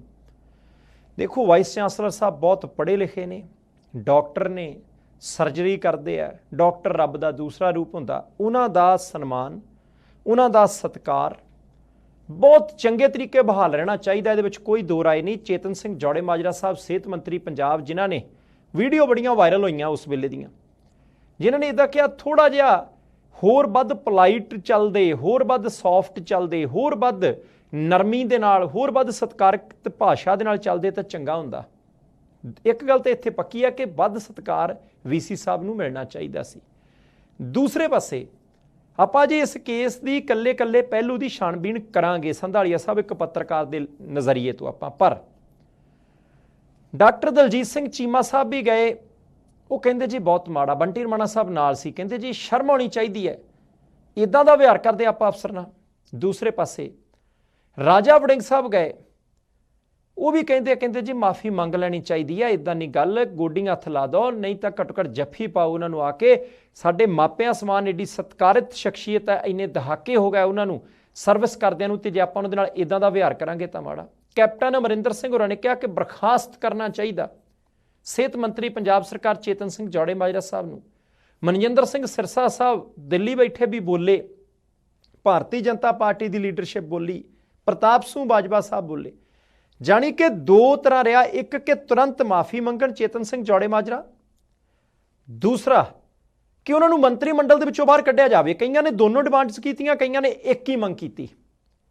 ਇਹ ਗੱਲ ਸੰਧਾਲੀਆ ਸਾਹਿਬ ਕੁਝ ਹੱਦ ਤੱਕ ਠੀਕ ਹੋ ਸਕਦੀ ਹੈ ਕਿ ਮੰਤਰੀ ਸਾਹਿਬ ਨੂੰ ਵੱਧ ਤਰੀਕੇ ਨਾਲ ਵਿਹਾਰ ਕਰਨਾ ਚਾਹੀਦਾ ਸੀ, ਮੁੱਖ ਮੰਤਰੀ ਨੇ ਵੀ ਕਿਹਾ, ਪਰ ਜਿੰਨੀ ਤੇਜ਼ ਗਤੀ ਦੇ ਨਾਲ ਅੱਜ ਵਿਰੋਧੀ ਧਿਰਾਂ ਦੇ ਲੀਡਰ ਵਾਈਸ ਚਾਂਸਲਰ ਸਾਹਿਬ ਕੋਲ ਆਏ ਆ, ਜੇ ਕਿਤੇ ਸੰਧਾਲੀਆ ਸਾਹਿਬ ਇਹਦਾ 10% ਵੀ ਵਿਰੋਧੀ ਧਿਰਾਂ ਦੇ ਲੀਡਰਾਂ ਨੇ ਪੰਜਾਬ ਦੇ ਉਹਨਾਂ ਲੋਕਾਂ ਦੇ ਲੇਖੇ ਲਾਇਆ ਹੁੰਦਾ, ਜਿਹੜੇ ਲੋਕ ਪਿਛਲੇ ਸਮੇਂ 'ਚ ਸਰਕਾਰੀ ਹਸਪਤਾਲਾਂ 'ਚ ਆਏ ਪਰ ਉਹਨਾਂ ਨੂੰ ਪੂਰਾ ਇਲਾਜ ਨਹੀਂ ਮਿਲਿਆ, ਜਿਹੜੇ ਲੋਕ ਸਰਕਾਰੀ ਹਸਪਤਾਲਾਂ 'ਚ ਆਏ ਪਰ ਜਿਨ੍ਹਾਂ ਦੇ ਚੰਗੇ ਤਰੀਕੇ ਟੈਸਟ ਨਹੀਂ ਹੋ ਸਕੇ, ਜਿਨ੍ਹਾਂ ਨੂੰ ਅੰਦਰੋਂ ਦਵਾਈਆਂ ਨਹੀਂ ਮਿਲ ਸਕੀਆਂ ਤੇ ਮਜਬੂਰਨ ਉਹਨਾਂ ਨੂੰ ਪ੍ਰਾਈਵੇਟ ਹਸਪਤਾਲਾਂ 'ਚ ਜਾਣਾ ਪਿਆ, ਤੇ ਪ੍ਰਾਈਵੇਟ ਹਸਪਤਾਲਾਂ ਦੇ ਵਿੱਚ ਖਰਚਾ ਬਹੁਤ ਹੋਣ ਕਰਕੇ ਆਪਣਾ ਮਰੀਜ਼ ਚੁੱਕ ਕੇ ਘਰ ਦੀ ਮੰਜੀ ਦੇ ਉੱਤੇ ਲੰਮਾ ਪਾਉਣਾ ਪਿਆ। ਜੇ ਤਾਂ ਆ ਜਿੰਨਾ ਦੁੱਖ ਦਰਦ ਪ੍ਰਗਟ ਕੀਤਾ ਗਿਆ ਕਰਨਾ ਚਾਹੀਦਾ, ਮੈਂ ਇਹ ਨਹੀਂ ਕਹਿਣਾ ਕਿ ਗਲਤ ਕੀਤਾ, ਪਰ ਅੱਜ ਵਾਈਸ ਚਾਂਸਲਰ ਸਾਹਿਬ ਨਾਲ ਇਹ ਕੁਝ ਹੋਇਆ, ਦੁੱਖ ਹੈ, ਬੜੀ ਚੰਗੀ ਗੱਲ ਹੈ, ਹਸਪਤਾਲਾਂ ਦੇ ਰਸਤੇ ਸਾਰਿਆਂ ਨੂੰ ਆਉਂਦੇ ਆ, ਮਿੰਟੋ ਮਿੰਟੀ ਪਹੁੰਚ ਗਏ ਸਭ ਲੀਡਰ, ਪਰ ਜਦੋਂ ਪੰਜਾਬ ਦੇ ਆਮ ਲੋਕ, ਕਿੰਨੀਆਂ ਖਬਰਾਂ ਪਿਛਲੇ ਸਮੇਂ ਦੇ ਵਿੱਚ ਆਈਆਂ ਕਿ ਪ੍ਰਾਈਵੇਟ ਹਸਪਤਾਲਾਂ ਨੇ 10 ਲੱਖ ਬਿੱਲ ਬਣਾਤਾ, ਕਈ ਵਾਰੀ ਇਹ ਖਬਰ ਆਉਂਦੀ ਹੁੰਦੀ ਬੰਦਾ ਤਾਂ ਪਹਿਲਾਂ ਹੀ ਫੁੜਕ ਚੁੱਕਿਆ ਸੀ, ਬਸ ਉਦਾਂ ਹੀ ਸਾਹ ਸੂਈ ਜਾਂ ਨਕਲੀ ਦੇ ਕੇ ਤਾਂ ਪੈਸੇ ਬਣਾਉਂਦੇ ਰਹੇ। ਕਈ ਵਾਰੀ ਚਰਚਾ ਚੱਲਦੀ ਹੁੰਦੀ ਆ ਕਿ ਭਾਈ ਮਹਿੰਗੀਆਂ ਦਵਾਈਆਂ ਲਿਖਦੇ ਆ, ਕੋਈ ਰੋਕਣ ਵਾਲਾ ਨਹੀਂ। ਜੇ ਕਿਤੇ ਇੰਨਾ ਹੀ ਸਖਤ ਸਟੈਂਡ ਸੰਧਾਲੀਆ ਸਾਹਿਬ ਉਦੋਂ ਲਿਆ ਹੁੰਦਾ ਨਾ ਪੰਜਾਬ ਦੇ ਲੋਕਾਂ ਦੇ ਹੱਕ 'ਚ, ਸ਼ਾਇਦ ਆ ਨੌਬਤ ਹੀ ਨਾ ਆਉਂਦੀ। ਲੋਕਾਂ ਦੀ ਤਾਂ ਇਨਸਲਟ ਹੀ ਹੁੰਦੀ ਹੈ ਕਿ ਜਾ ਕੇ ਪਹਿਲਾਂ ਕਤਾਰਾਂ 'ਚ ਲੱਗੇ ਰਹੋ, ਮੁੜ ਕੇ ਡਾਕਟਰ ਸਾਹਿਬ ਆਏ ਕਿ ਨਹੀਂ ਆਏ, ਡਾਕਟਰ ਸਾਹਿਬ ਹੈਗੇ ਕਿ ਨਹੀਂ ਹੈਗੇ, ਦਵਾਈ ਹੈਗੀ ਕਿ ਨਹੀਂ ਹੈਗੀ, ਐਕਸਰੇ ਵਾਲੀ ਮਸ਼ੀਨ ਹੈਗੀ ਕਿ ਨਹੀਂ ਹੈਗੀ। ਵੈਸੇ ਮੈਂ ਕਹਿੰਦਾ ਕਿ ਇੰਨੀ ਛੇਤੀ ਜੇ ਵਿਰੋਧੀ ਤਰ੍ਹਾਂ ਦੇ ਲੀਡਰ ਇਕੱਠੇ ਹੋਏ ਆ ਇੱਕ ਪੜ੍ਹੇ ਲਿਖੇ ਇਨਸਾਨ ਡਾਕਟਰ ਵਾਈਸ ਚਾਂਸਲਰ ਸਾਹਿਬ ਦੇ ਲਈ ਤਾਂ ਬਹੁਤ ਚੰਗੀ ਗੱਲ ਹੈ, ਪਰ ਸਰਕਾਰ ਅਕਾਲੀਆਂ ਦੀ ਵੀ ਰਹੀ ਹੈ, ਸਰਕਾਰ ਬੀਜੇਪੀ ਦੀ ਵੀ ਰਹੀ ਹੈ, ਸਰਕਾਰ ਕਾਂਗਰਸ ਦੀ ਵੀ ਰਹੀ ਹੈ, ਤੇ ਆਮ ਆਦਮੀ ਪਾਰਟੀ ਵਾਲੇ ਬਰਾਬਰ ਦੇ ਹੁਣ ਜ਼ਿੰਮੇਵਾਰ ਨੇ, ਸਰਕਾਰ 'ਚ ਨੇ। ਇੱਕ ਉਸੇ ਹਸਪੀਟਲ ਦੀ ਬੀਬੀ ਜੀ ਕਰਮਚਾਰੀ ਆਫਿਸਰ, ਉਹਨਾਂ ਨੂੰ ਪੱਤਰਕਾਰਾਂ ਨੇ ਪੁੱਛਿਆ, ਉਹ ਕਹਿੰਦੇ ਜੀ ਮੈਨੂੰ ਤਾਂ 18 ਸਾਲ ਹੋ ਗਏ ਜੌਬ ਕਰਦੇ ਆ। ਉਹੀ ਗੱਦੇ ਨੇ 10 ਹੀ ਆਏ ਆ ਨਵੇਂ, ਹੋਰ ਆਏ ਨਹੀਂ।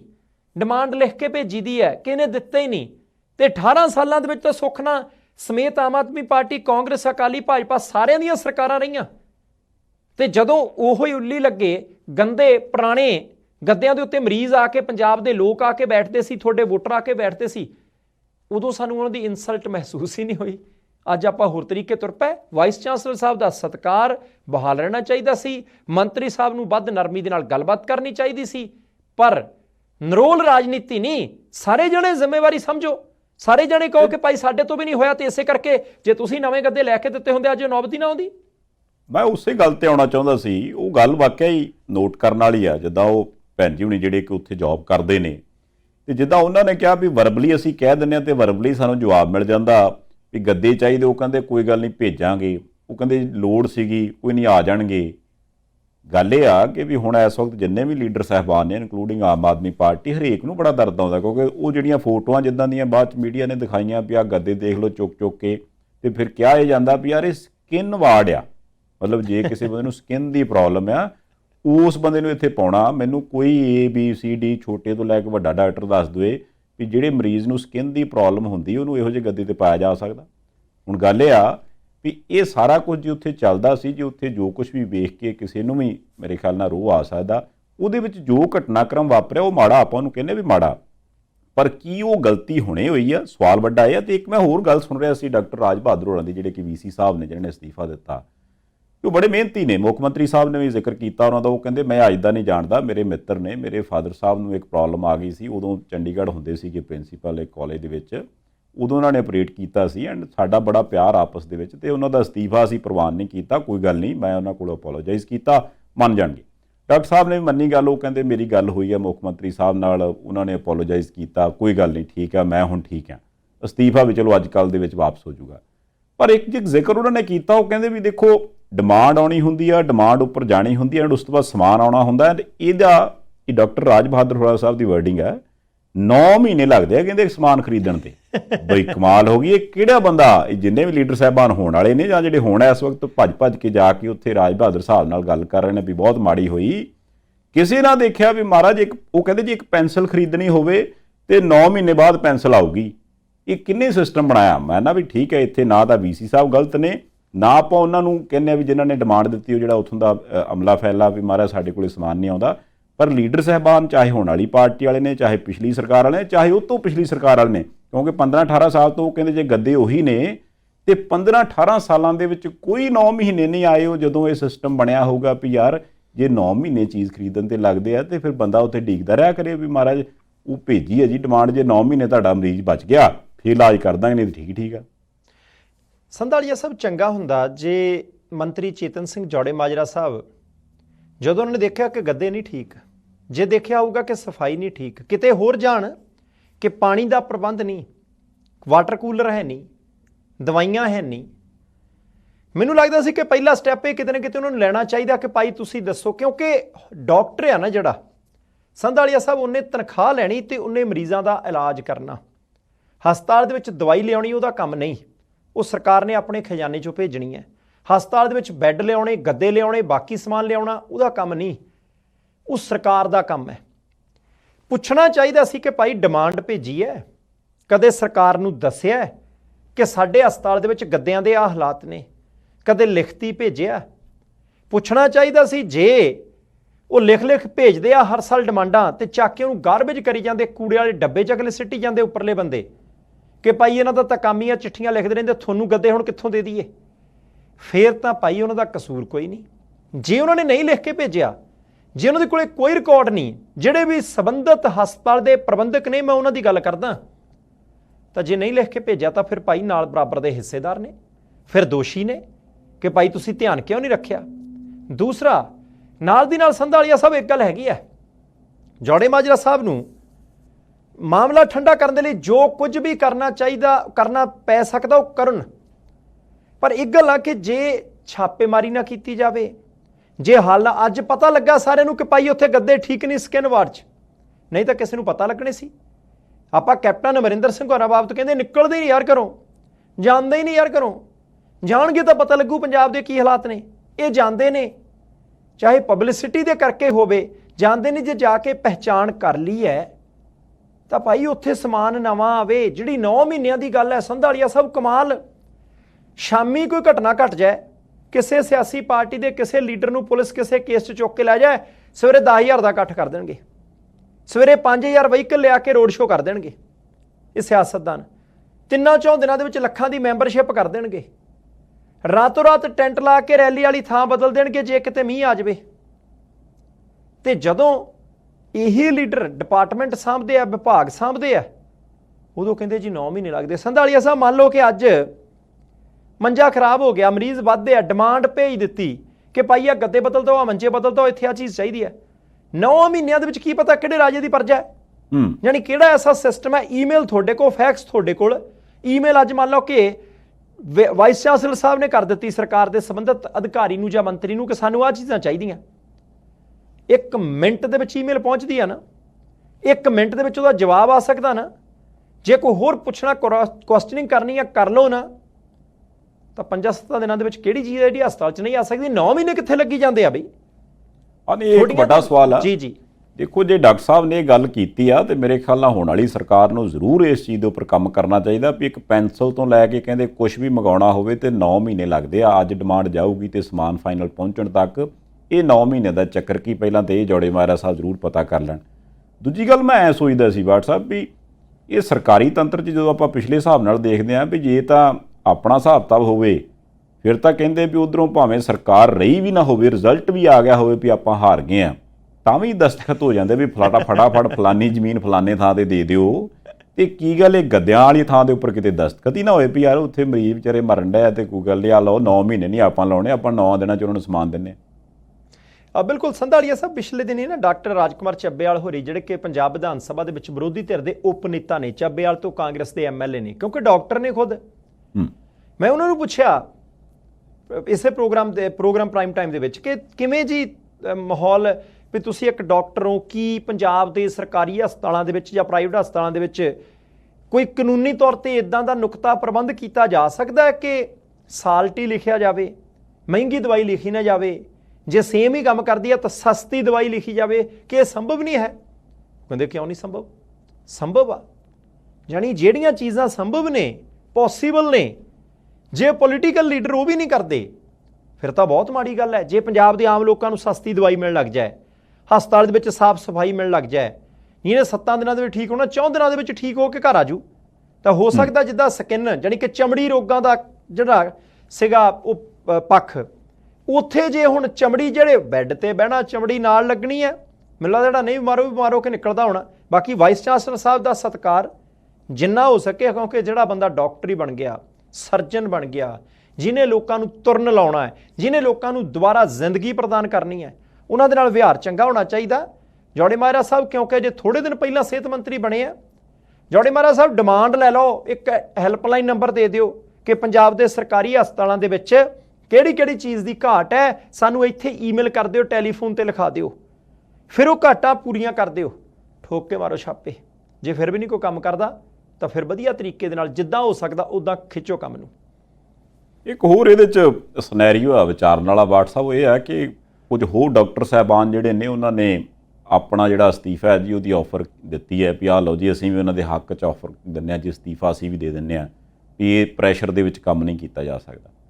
ਵੈਸੇ ਮੈਂ ਸੋਚਦਾ ਸੀ ਵੀ ਜੇ ਅਸਤੀਫੇ ਦੇ ਨਾਲ ਮੰਨ ਲਓ ਪ੍ਰੈਸ਼ਰ ਪੈਂਦਾ, ਸਰਕਾਰ 'ਤੇ ਪ੍ਰੈਸ਼ਰ ਪੈਂਦਾ, ਇਹ ਹੈ ਵੀ ਯਾਰ ਸਾਡੇ ਕੋਲ ਡਾਕਟਰ ਨੇ ਜਾਂ ਸਾਡੇ ਕੋਲ ਅਫਸਰ ਨੇ ਕਿਸੇ ਵੀ ਮਹਿਕਮੇ ਦੇ ਲਾ ਲਓ, ਉਹ ਯਾਰ ਇੱਦਾਂ ਕਿੱਦਾਂ ਹੋ ਗਿਆ ਵੀ ਅਗਲੇ ਕੰਮ ਛੱਡਣ ਨੂੰ ਤਿਆਰ ਬੈਠੇ ਨੇ ਵੀ ਇੱਦਾਂ ਕਿੱਦਾਂ।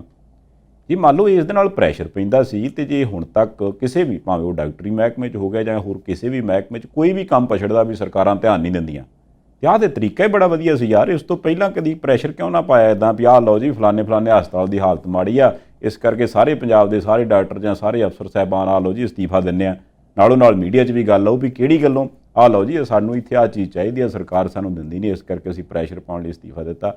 ਉਦੋਂ ਉਹ ਲੋਕਾਂ ਦੇ ਹੱਕ 'ਚ ਸੀਗਾ। ਕਦੀ ਜੇ ਤੁਸੀਂ ਕੋਈ ਖਬਰ ਇਹੋ ਜਿਹੀ ਸੁਣੀ ਹੋਵੇ ਲੋਕਾਂ ਦੇ ਹੱਕ ਦੇ ਵਿੱਚ ਇੱਦਾਂ ਪ੍ਰੈਸ਼ਰ ਪਾਉਣ ਵਾਲੀ ਕੋਈ ਆਈ ਧਿਆਨ 'ਚ ਕਦੀ?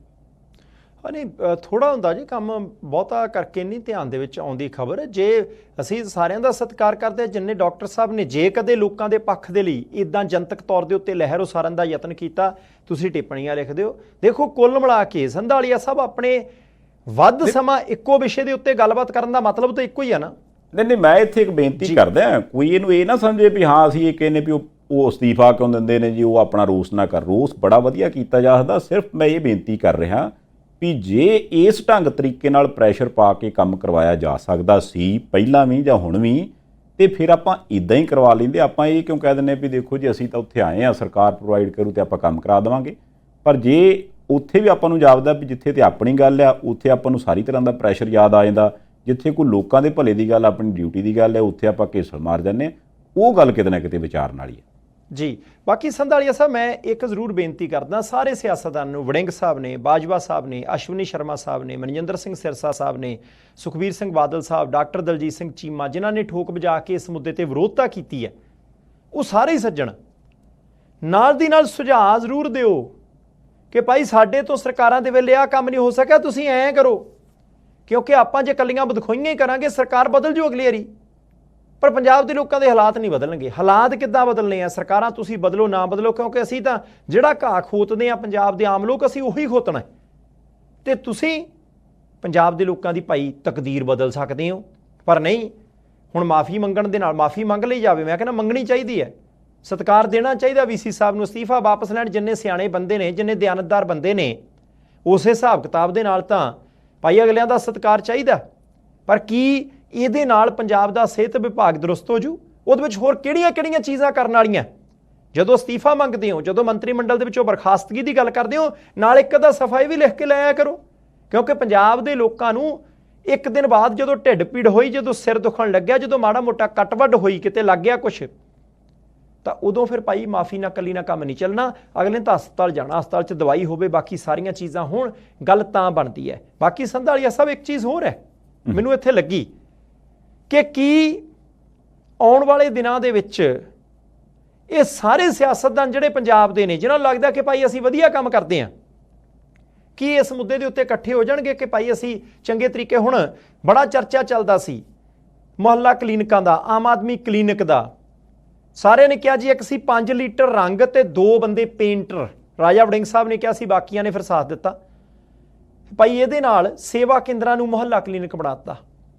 ਮੁੱਖ ਮੰਤਰੀ ਪੰਜਾਬ ਭਗਵੰਤ ਮਾਨ ਹੋਰਾਂ ਨੂੰ ਪੁੱਛ ਲਿਆ, ਜੀ ਤੁਹਾਡੇ ਉੱਤੇ ਉਲਾਂਭੇ ਆਉਂਦੇ ਆ ਕਿ ਬਣੀ ਉਹ ਬਿਲਡਿੰਗ ਨੂੰ ਰੰਗ ਕਰਕੇ ਤੁਸੀਂ ਬੱਲੇ ਬੱਲੇ ਕਰਾਉਣ ਨੂੰ ਫਿਰਦੇ ਹੋ, ਆਮ ਆਦਮੀ ਪਾਰਟੀ ਦਾ ਇਹ ਚੰਗਾ ਕੰਮ ਹੈ। ਉਹ ਕਿਤੇ ਜਾ ਕੇ ਬੋਲਦੇ ਸੀ, ਉਹ ਕਹਿੰਦੇ ਆ ਖੂੰਜੇ 'ਚ ਸੇਵਾ ਕੇਂਦਰ ਹੈ, ਜਿਹਨੂੰ ਅਸੀਂ ਆਮ ਆਦਮੀ ਕਲੀਨਿਕ ਨਹੀਂ ਬਣਾਉਣ ਲੱਗੇ, ਜਿਹਨੂੰ ਅਸੀਂ ਮੁਹੱਲਾ ਕਲੀਨਿਕ ਨਹੀਂ ਬਣਾਉਣ ਲੱਗੇ। ਉਹ ਕਹਿੰਦੇ ਜੀ 5 ਲੀਟਰ ਰੰਗ ਤੇ 2 ਪੇਂਟਰ ਅਸੀਂ ਦਿੰਨੇ ਆ ਕਾਂਗਰਸੀਆਂ ਨੂੰ ਤੇ ਅਕਾਲੀਆਂ ਨੂੰ, ਤੇ ਤੁਸੀਂ ਆ ਲਓ 5 ਲੀਟਰ ਰੰਗ ਤੇ 2 ਪੇਂਟਰਾਂ ਦੇ ਨਾਲ ਇਹਨੂੰ ਮੁਹੱਲਾ ਕਲੀਨਿਕ ਬਣਾ ਕੇ ਦਿਖਾਓ, ਇਹਨੂੰ ਆਮ ਆਦਮੀ ਕਲੀਨਿਕ ਬਣਾ ਕੇ ਦਿਖਾ ਲਓ। ਉਹਨਾਂ ਨੇ ਇੱਥੋਂ ਤੱਕ ਵੀ ਕਿਹਾ, ਉਹ ਕਹਿੰਦੇ ਜਿਹੜੇ ਪਿੰਡਾਂ 'ਚ ਡਿਸਪੈਂਸਰੀਆਂ ਨੇ, ਅਸੀਂ ਤਾਂ ਉੱਥੇ ਵੀ ਮੁਹੱਲਾ ਕਲੀਨਿਕ ਖੋਲ੍ਹਣੇ ਆ, ਜਿੱਥੇ ਵੀ ਕਿਤੇ ਕਹਿੰਦੇ ਲੋੜ ਹੋਈ ਉੱਥੇ ਖੋਲਾਂਗੇ। ਟਾਈਮ ਤਾਂ ਲੱਗੂਗਾ, ਪਰ ਕਹਿੰਦੇ ਚੱਲਦੇ ਕੰਮ 'ਚ ਵਿਰੋਧੀ ਤਰ੍ਹਾਂ ਵਿਘਨ ਨਾ ਪਾਉਣ। ਇੱਕ ਹੱਥ ਜੋੜ ਕੇ ਬੇਨਤੀ ਕਰਦਾ। ਇਹ ਗੱਲ ਠੀਕ ਹੈ, ਬਿਲਕੁਲ। ਇਹਦੇ 'ਚ ਇੱਕ ਗੱਲ ਤਾਂ ਹੈਗੀ ਆ WhatsApp ਕਿ ਵੀ ਸਿਆਸੀ ਪਾਰਟੀਆਂ ਨੂੰ ਤੁਸੀਂ ਦੋਸ਼ੀ ਨਹੀਂ ਕਹਿ ਸਕਦੇ, ਉਹਨਾਂ ਦਾ ਕੰਮ ਹੈ ਯਾਰ। ਜਿਹਦਾ ਕੰਮ ਹੀ ਸਿਆਸਤ ਕਰਨਾ ਹੈ, ਹੁਣ ਜੇ ਆਖੋ ਵੀ ਉਹਨਾਂ ਨੂੰ ਮੁੱਦਾ ਮਿਲਿਆ ਤੇ ਉਹ ਆਪੋ ਆਪਣੇ ਘਰੇ ਬੈਠੇ ਰਹਿਣ, ਇੱਦਾਂ ਥੋੜ੍ਹਾ ਗੱਡੀ ਚੱਲਦੀ। ਉਹ ਤਾਂ ਉੱਥੇ ਹੁਣ ਛਾਲਣਗੇ ਸਾਰਿਆਂ ਨੂੰ ਵੀ ਚਲੋ ਜਦ ਤੱਕ ਅਗਲਾ ਕੋਈ ਮੁੱਦਾ ਨਹੀਂ ਬਣਦਾ ਉਹਨੇ ਦਿਨ ਆਪਾਂ ਰੌਲਾ ਰੱਪਾ ਪਾਈਏ। ਪਰ ਤੁਹਾਨੂੰ ਹੈਰਾਨੀ ਹੋਈ ਹੋਣੀ ਆ ਵੀ 2828 ਏਕੜ ਇੱਕ ਦਿਨ ਪਹਿਲਾਂ ਜ਼ਮੀਨ ਨਿਕਲਦੀ ਆ, ਉਹਦੇ ਤੇ ਕਿੰਨੇ ਕੁ ਵਿਰੋਧੀ ਪਾਰਟੀਆਂ ਵਾਲੇ ਇੱਧਰ ਉੱਧਰੋਂ ਬੰਦੇ ਜਾ ਕੇ ਪਹੁੰਚਣ ਵੀ ਉਹ ਹੋ ਮਹਾਰਾਜ ਪੰਜਾਬ ਦੀ ਐਡੀ ਵੱਡੀ ਪ੍ਰਾਪਰਟੀ ਕਿੰਨੇ ਦੱਬ ਕੇ ਰੱਖੀ ਸੀ, ਉਦੋਂ ਕਿਉਂ ਨਾ ਆਇਆ ਕੋਈ ਸਾਹਮਣੇ? ਇੱਕ ਗੱਦੇ ਦਾ ਤਾਂ ਆਪਾਂ ਨੂੰ ਪਤਾ ਲੱਗ ਗਿਆ ਨਾ ਵੀ ਇੱਕ ਗੱਦਾ ਚੰਗਾ ਕਿ ਮਾੜਾ। ਤੇ ਜਿਹੜੀ ਇੰਨੀ ਵੱਡੀ ਜ਼ਮੀਨ ਸੀਗੀ ਉੱਤੇ ਕਿਸੇ ਨੇ ਆਣ ਕੇ ਉਜਰੀ ਨੇ ਕੀਤਾ, ਕਿਉਂਕਿ ਹੈ ਤੇ ਉਹ ਵੀ ਪੰਜਾਬ ਦੀ ਪ੍ਰਾਪਰਟੀ ਸੀ। ਜ਼ਿਕਰ ਤੇ ਕਰਨਾ ਹੀ ਬਣਦਾ ਨਾ ਵੀ ਉਹ ਹੋ ਮਹਾਰਾਜ ਵੀ ਇਹ ਚਲੋ ਹੋਣ ਵਾਲੀ ਸਰਕਾਰ ਨੂੰ ਆਪਾਂ ਗਲਤ ਹੀ ਕਹਿ ਦਿੰਦੇ ਆ ਵੀ ਇਹ ਤਾਂ ਉਜਰ ਕੀਤਾ ਹੀ ਜਾ ਸਕਦਾ ਵੀ ਕਿਹੜੇ ਬੰਦੇ ਸੀ ਯਾਰ ਜਿਨ੍ਹਾਂ ਨੇ ਆਹ ਕੰਮ ਕਰ ਲਿਆ, ਹੋਰ ਕੱਢੋ ਇਦਾਂ ਦੀਆਂ ਜ਼ਮੀਨਾਂ। ਕਈ ਵਾਰੀ ਨਾ ਸੰਧਾਲੀਆ ਸਾਹਿਬ ਇਤਰਾਜ਼ ਕਰਦੇ ਆਪਣੇ ਪਰਿਵਾਰ ਦੇ ਮੈਂਬਰ ਕਿ ਤੁਸੀਂ ਸਰਕਾਰ ਨੂੰ ਐ ਨਹੀਂ ਕਹਿੰਦੇ, ਉਹ ਨਹੀਂ ਕਹਿੰਦੇ। ਠੀਕ ਹੈ ਤੁਹਾਡੀ ਗੱਲ ਸਾਰੀ, ਮੈਂ 2 ਉਦਾਹਰਨਾਂ ਦਿੰਨਾ। ਕਈ ਵਾਰੀ ਬੜੀ ਛੇਤੀ ਦੁੱਖ ਲੱਗਦਾ, ਕਈ ਵਾਰੀ ਦੁੱਖ ਹੀ ਨਹੀਂ ਲੱਗਦਾ। ਕੈਪਟਨ ਸਾਹਿਬ ਦੀ ਸਰਕਾਰ ਸੀ, ਇੱਕ ਮੰਤਰੀ ਸਨ ਇੱਧਰ ਨਾਭੇ ਵਾਲੇ ਪਾਸਿਓਂ ਜਿੱਤੇ ਸੀ, ਅੱਜ ਕੱਲ੍ਹ ਜੇਲ੍ਹ 'ਚ ਨੇ। ਆਪਾਂ ਬੜੀ ਜ਼ਿਕਰ ਉਹਨਾਂ ਦਾ ਕੀਤਾ ਕਿ ਸਕੂਲ ਦੇ ਕਿਸੇ ਸਮਾਗਮ ਦੇ ਵਿੱਚ ਗਏ ਸੀ ਤੇ ਉੱਥੇ ਜਾ ਕੇ ਪ੍ਰਿੰਸੀਪਲ ਬੀਬੀ ਨਾਲ ਇਸੇ ਕਰਕੇ ਔਖੇ ਭਰੇ ਹੋਈ ਜਾਣ ਕਿ ਭਾਈ ਮੇਰਾ ਨਾਮ ਮੋਟੇ ਅੱਖਰਾਂ ਦੇ ਵਿੱਚ ਤੇ ਉੱਪਰ ਕਿਉਂ ਨਹੀਂ ਲਿਖਿਆ, ਤੇ ਜਿਸ ਤਰੀਕੇ ਉਹ ਬੋਲੇ ਇਸ ਤੇਰੀ ਬਦਲੀ ਇੱਥੇ ਉੱਥੇ ਕਰ ਦਿਆਂਗੇ। ਮੇਰਾ ਖਿਆਲ ਹੈ ਕਿ ਉਸ ਬੀਬੀ ਦੀ ਵੀ ਇਨਸਲਟ ਹੋਈ ਸੀ ਉਦੋਂ। ਪੈਸੇ ਕਿਸੇ ਨੇ ਦਿੱਤੇ, ਕਮਰੇ ਕਿਸੇ ਨੇ ਬਣਾਏ, ਪੱਥਰ ਕਿਸੇ ਦਾ ਲੱਗਣਾ, ਤੁਹਾਡਾ ਤਾਂ ਮਾਣ ਸਤਿਕਾਰ 'ਚ ਨਾਂ ਲਿਖਿਆ ਸੀ, ਤੁਸੀਂ ਫਿਰ ਵੀ ਬੋਲੇ। ਵੀਡੀਓ ਵਾਇਰਲ ਹੋਈ ਸੀ, ਉਦੋਂ ਨਹੀਂ ਸੀ, ਬਹੁਤ ਸਾਰੇ ਬੰਦੇ ਬੋਲੇ ਕਿਉਂਕਿ ਉਹਨਾਂ ਦੀ ਪਾਰਟੀ ਦੀ ਸਰਕਾਰ ਸੀ। ਫਿਰ ਤੁਹਾਨੂੰ ਯਾਦ ਹੋਣਾ ਹੈ ਇੱਕ ਸਮਾਗਮ ਹੋਇਆ ਲੁਧਿਆਣੇ ਨਾਲ ਸੰਬੰਧਿਤ, ਕਾਂਗਰਸ ਪਾਰਟੀ ਦੇ ਮੰਤਰੀ, ਕੈਪਟਨ ਸਾਹਿਬ ਦੀ ਸਰਕਾਰ ਸੀ ਉਦੋਂ। ਉਹਨਾਂ ਨੇ ਪਿੱਛੇ ਇੱਕ ਆਫੀਸਰ ਬੀਬੀ ਪਿਛਲੀ ਤੀਸਰੀ ਚੌਥੀ ਕਤਾਰ 'ਚ ਸੀ, ਉਹਨਾਂ ਨੂੰ ਖੜੇ ਕਰਕੇ ਲਾਪਾ ਕੀਤੀ ਸੀ। ਮੇਰਾ ਖਿਆਲ ਹੈ ਕਿ ਕਿਤੇ ਨਾ ਕਿਤੇ ਉਦੋਂ ਵੀ ਖਲੋਣਾ ਚਾਹੀਦਾ ਸੀ।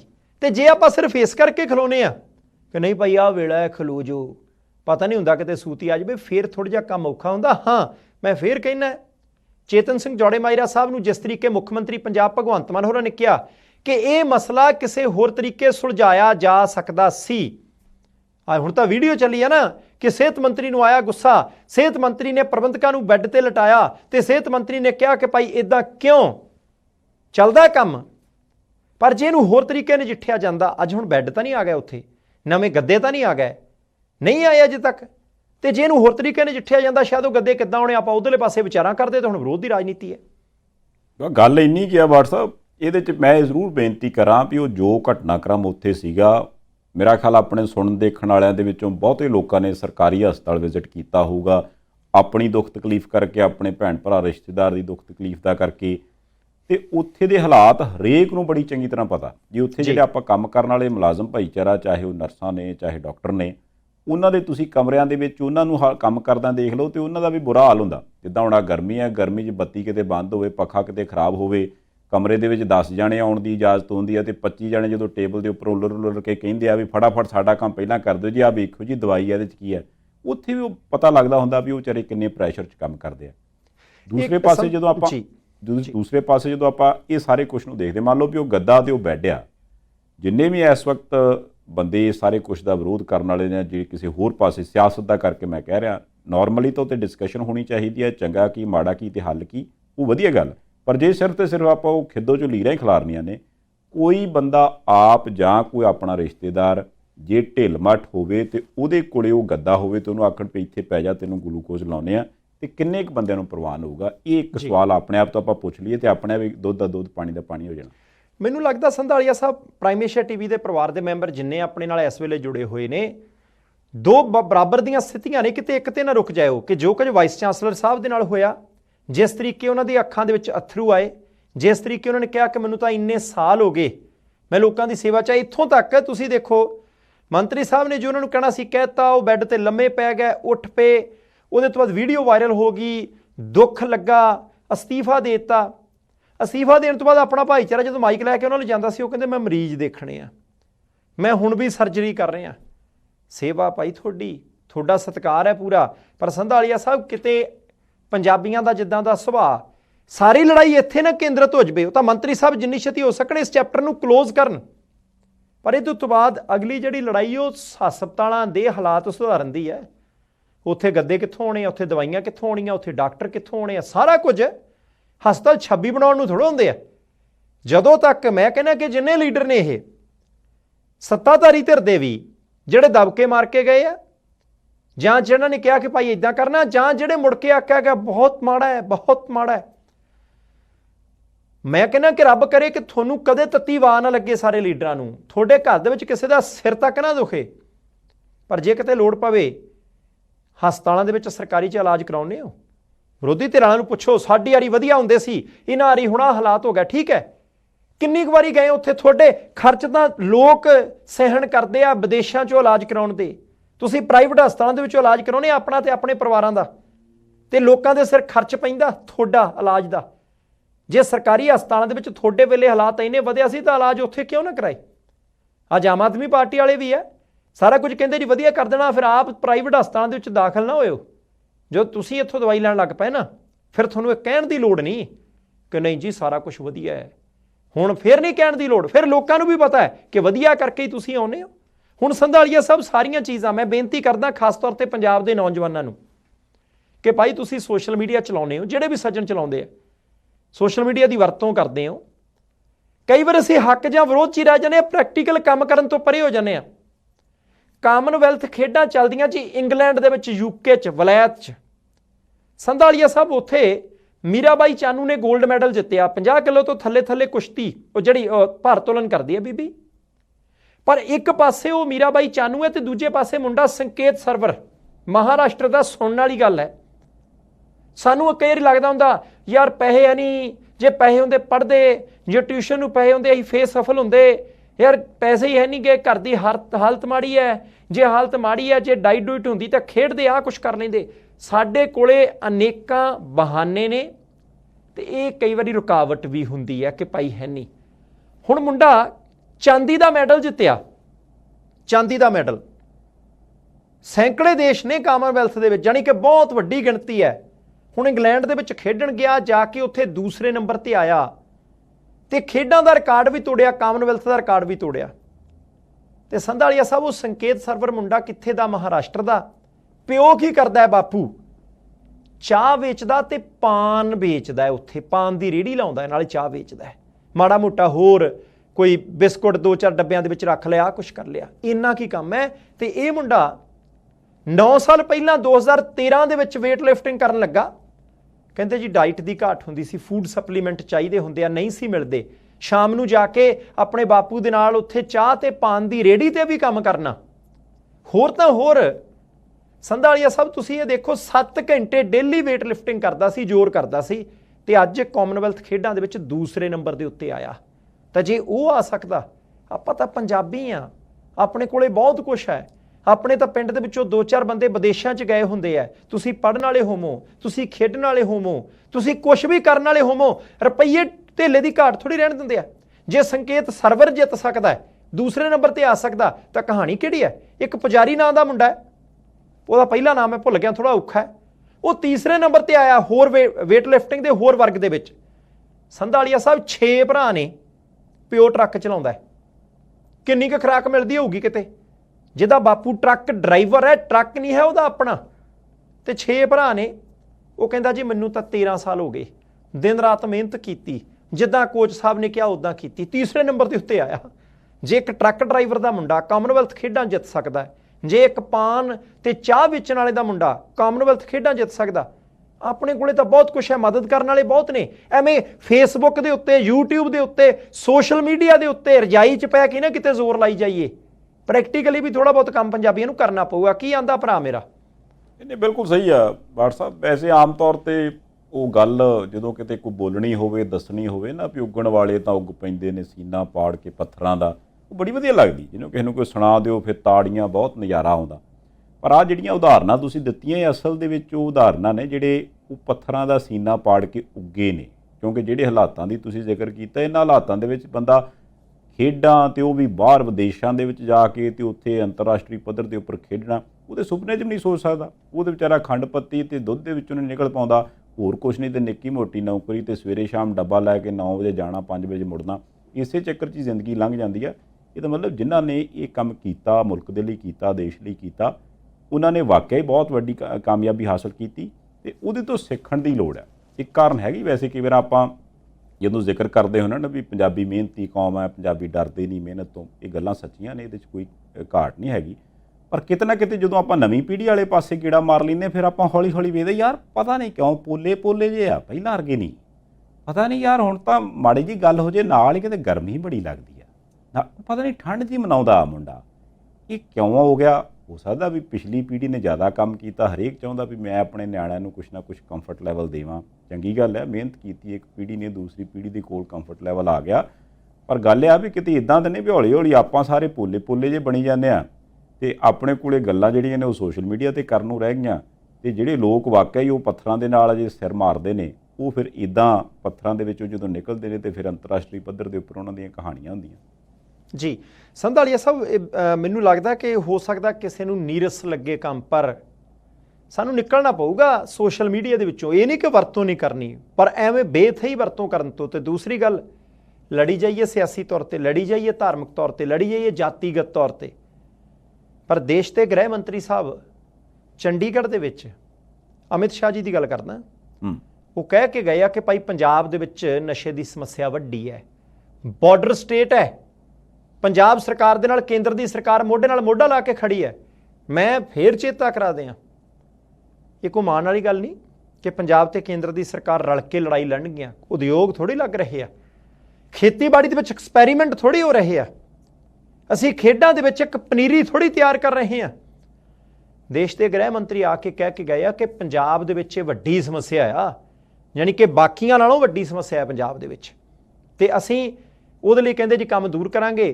ਭਗਵੰਤ ਮਾਨ ਸਾਹਿਬ ਮੁੱਖ ਮੰਤਰੀ ਉੱਥੇ ਸੀ, ਕਹਿੰਦੇ ਜੀ ਫੋਰੈਂਸਿਕ ਲੈਬ ਚਾਹੀਦੀ ਆ, ਨਸ਼ਾ ਫੜਦੇ ਆ, ਟੈਸਟ ਹੋ ਕੇ ਆਉਣ ਨੂੰ ਕਿ ਕਿਹੜੀ ਚੀਜ਼ ਦਾ ਨਸ਼ਾ ਹੈ, ਬਹੁਤ ਦੇਰ ਲੱਗਦੀ ਹੈ। ਅਗਲੇ ਕਹਿੰਦੇ ਜੀ ਅੰਮ੍ਰਿਤਸਰ ਦੇ ਵਿੱਚ ਥਾਂ ਦੇ ਦਿਓ, ਇਹ ਕਹਿੰਦੇ ਜੀ ਥਾਂ ਦੇ ਦਿੰਦੇ ਆ, ਫੋਰੈਂਸਿਕ ਲੈਬ ਬਣ ਜੂ, ਸਾਰਾ ਕੁਝ ਹੋ ਜੂ। ਪਰ ਸੰਧਾਲੀਆ ਸਾਹਿਬ ਇੱਕ ਪਾਸੇ ਅਸੀਂ ਪ੍ਰਸ਼ਾਸਨ ਤੇ ਟਿਕੇ ਰਹਿਣਾ ਕਿ ਭਾਈ ਪ੍ਰਸ਼ਾਸਨ ਫੜੇ, ਨਸ਼ਾ ਕੌਣ ਵੇਚਦਾ। ਸਾਨੂੰ ਤਾਂ ਪਿੰਡਾਂ ਸ਼ਹਿਰਾਂ 'ਚ ਸਭ ਕੁਝ ਪਤਾ ਹੁੰਦਾ ਕਿ ਕੌਣ ਨਸ਼ਾ ਕਰਦਾ, ਤੇ ਜਿਹੜਾ ਕਰਦਾ ਉਹ ਕਿਸੇ ਤੋਂ ਲਿਆਉਂਦਾ ਹੋਊਗਾ। ਜੇ ਤੋਂ ਲਿਆਉਂਦਾ ਕਿਤੇ ਸੁਰੰਗ ਬਣਾ ਕੇ ਤਾਂ ਉਹ ਚਲੇ ਨਹੀਂ ਜਾਂਦਾ। ਲੜਾਈ ਤਾਂ ਇਹ ਸਾਂਝੀ ਲੜਨੀ ਪਊਗੀ, ਕਿਤੇ ਪੰਜਾਬ ਦੇ ਲਈ ਸੈਮੀਨਾਰ ਇਦਾਂ ਦੇ ਹੀ ਨਾ ਹੁੰਦੇ ਰਹਿਣ। ਨਹੀਂ, ਇਹ ਵੀ ਨਹੀਂ ਪਤਾ ਹੁੰਦਾ, ਬਾਕੀ ਗੱਲਾਂ ਵੀ ਪਤਾ ਹੁੰਦੀਆਂ ਵੀ ਅੱਛਾ ਹੁਣ ਕੋਠੀ ਪਾ ਲਈ ਯਾਰ, ਹੁਣ ਤੇ ਆਹ ਕੰਮ ਹੋ ਗਿਆ, ਗੱਡੀ ਵੀ ਵੱਡੀ ਲੈ ਲਈ, ਕੀ ਚੱਕਰ ਯਾਰ, ਇਹਨਾਂ ਦਾ ਫਿਰ ਦੂਜਾ ਕੰਮ ਹੈ ਨਾ।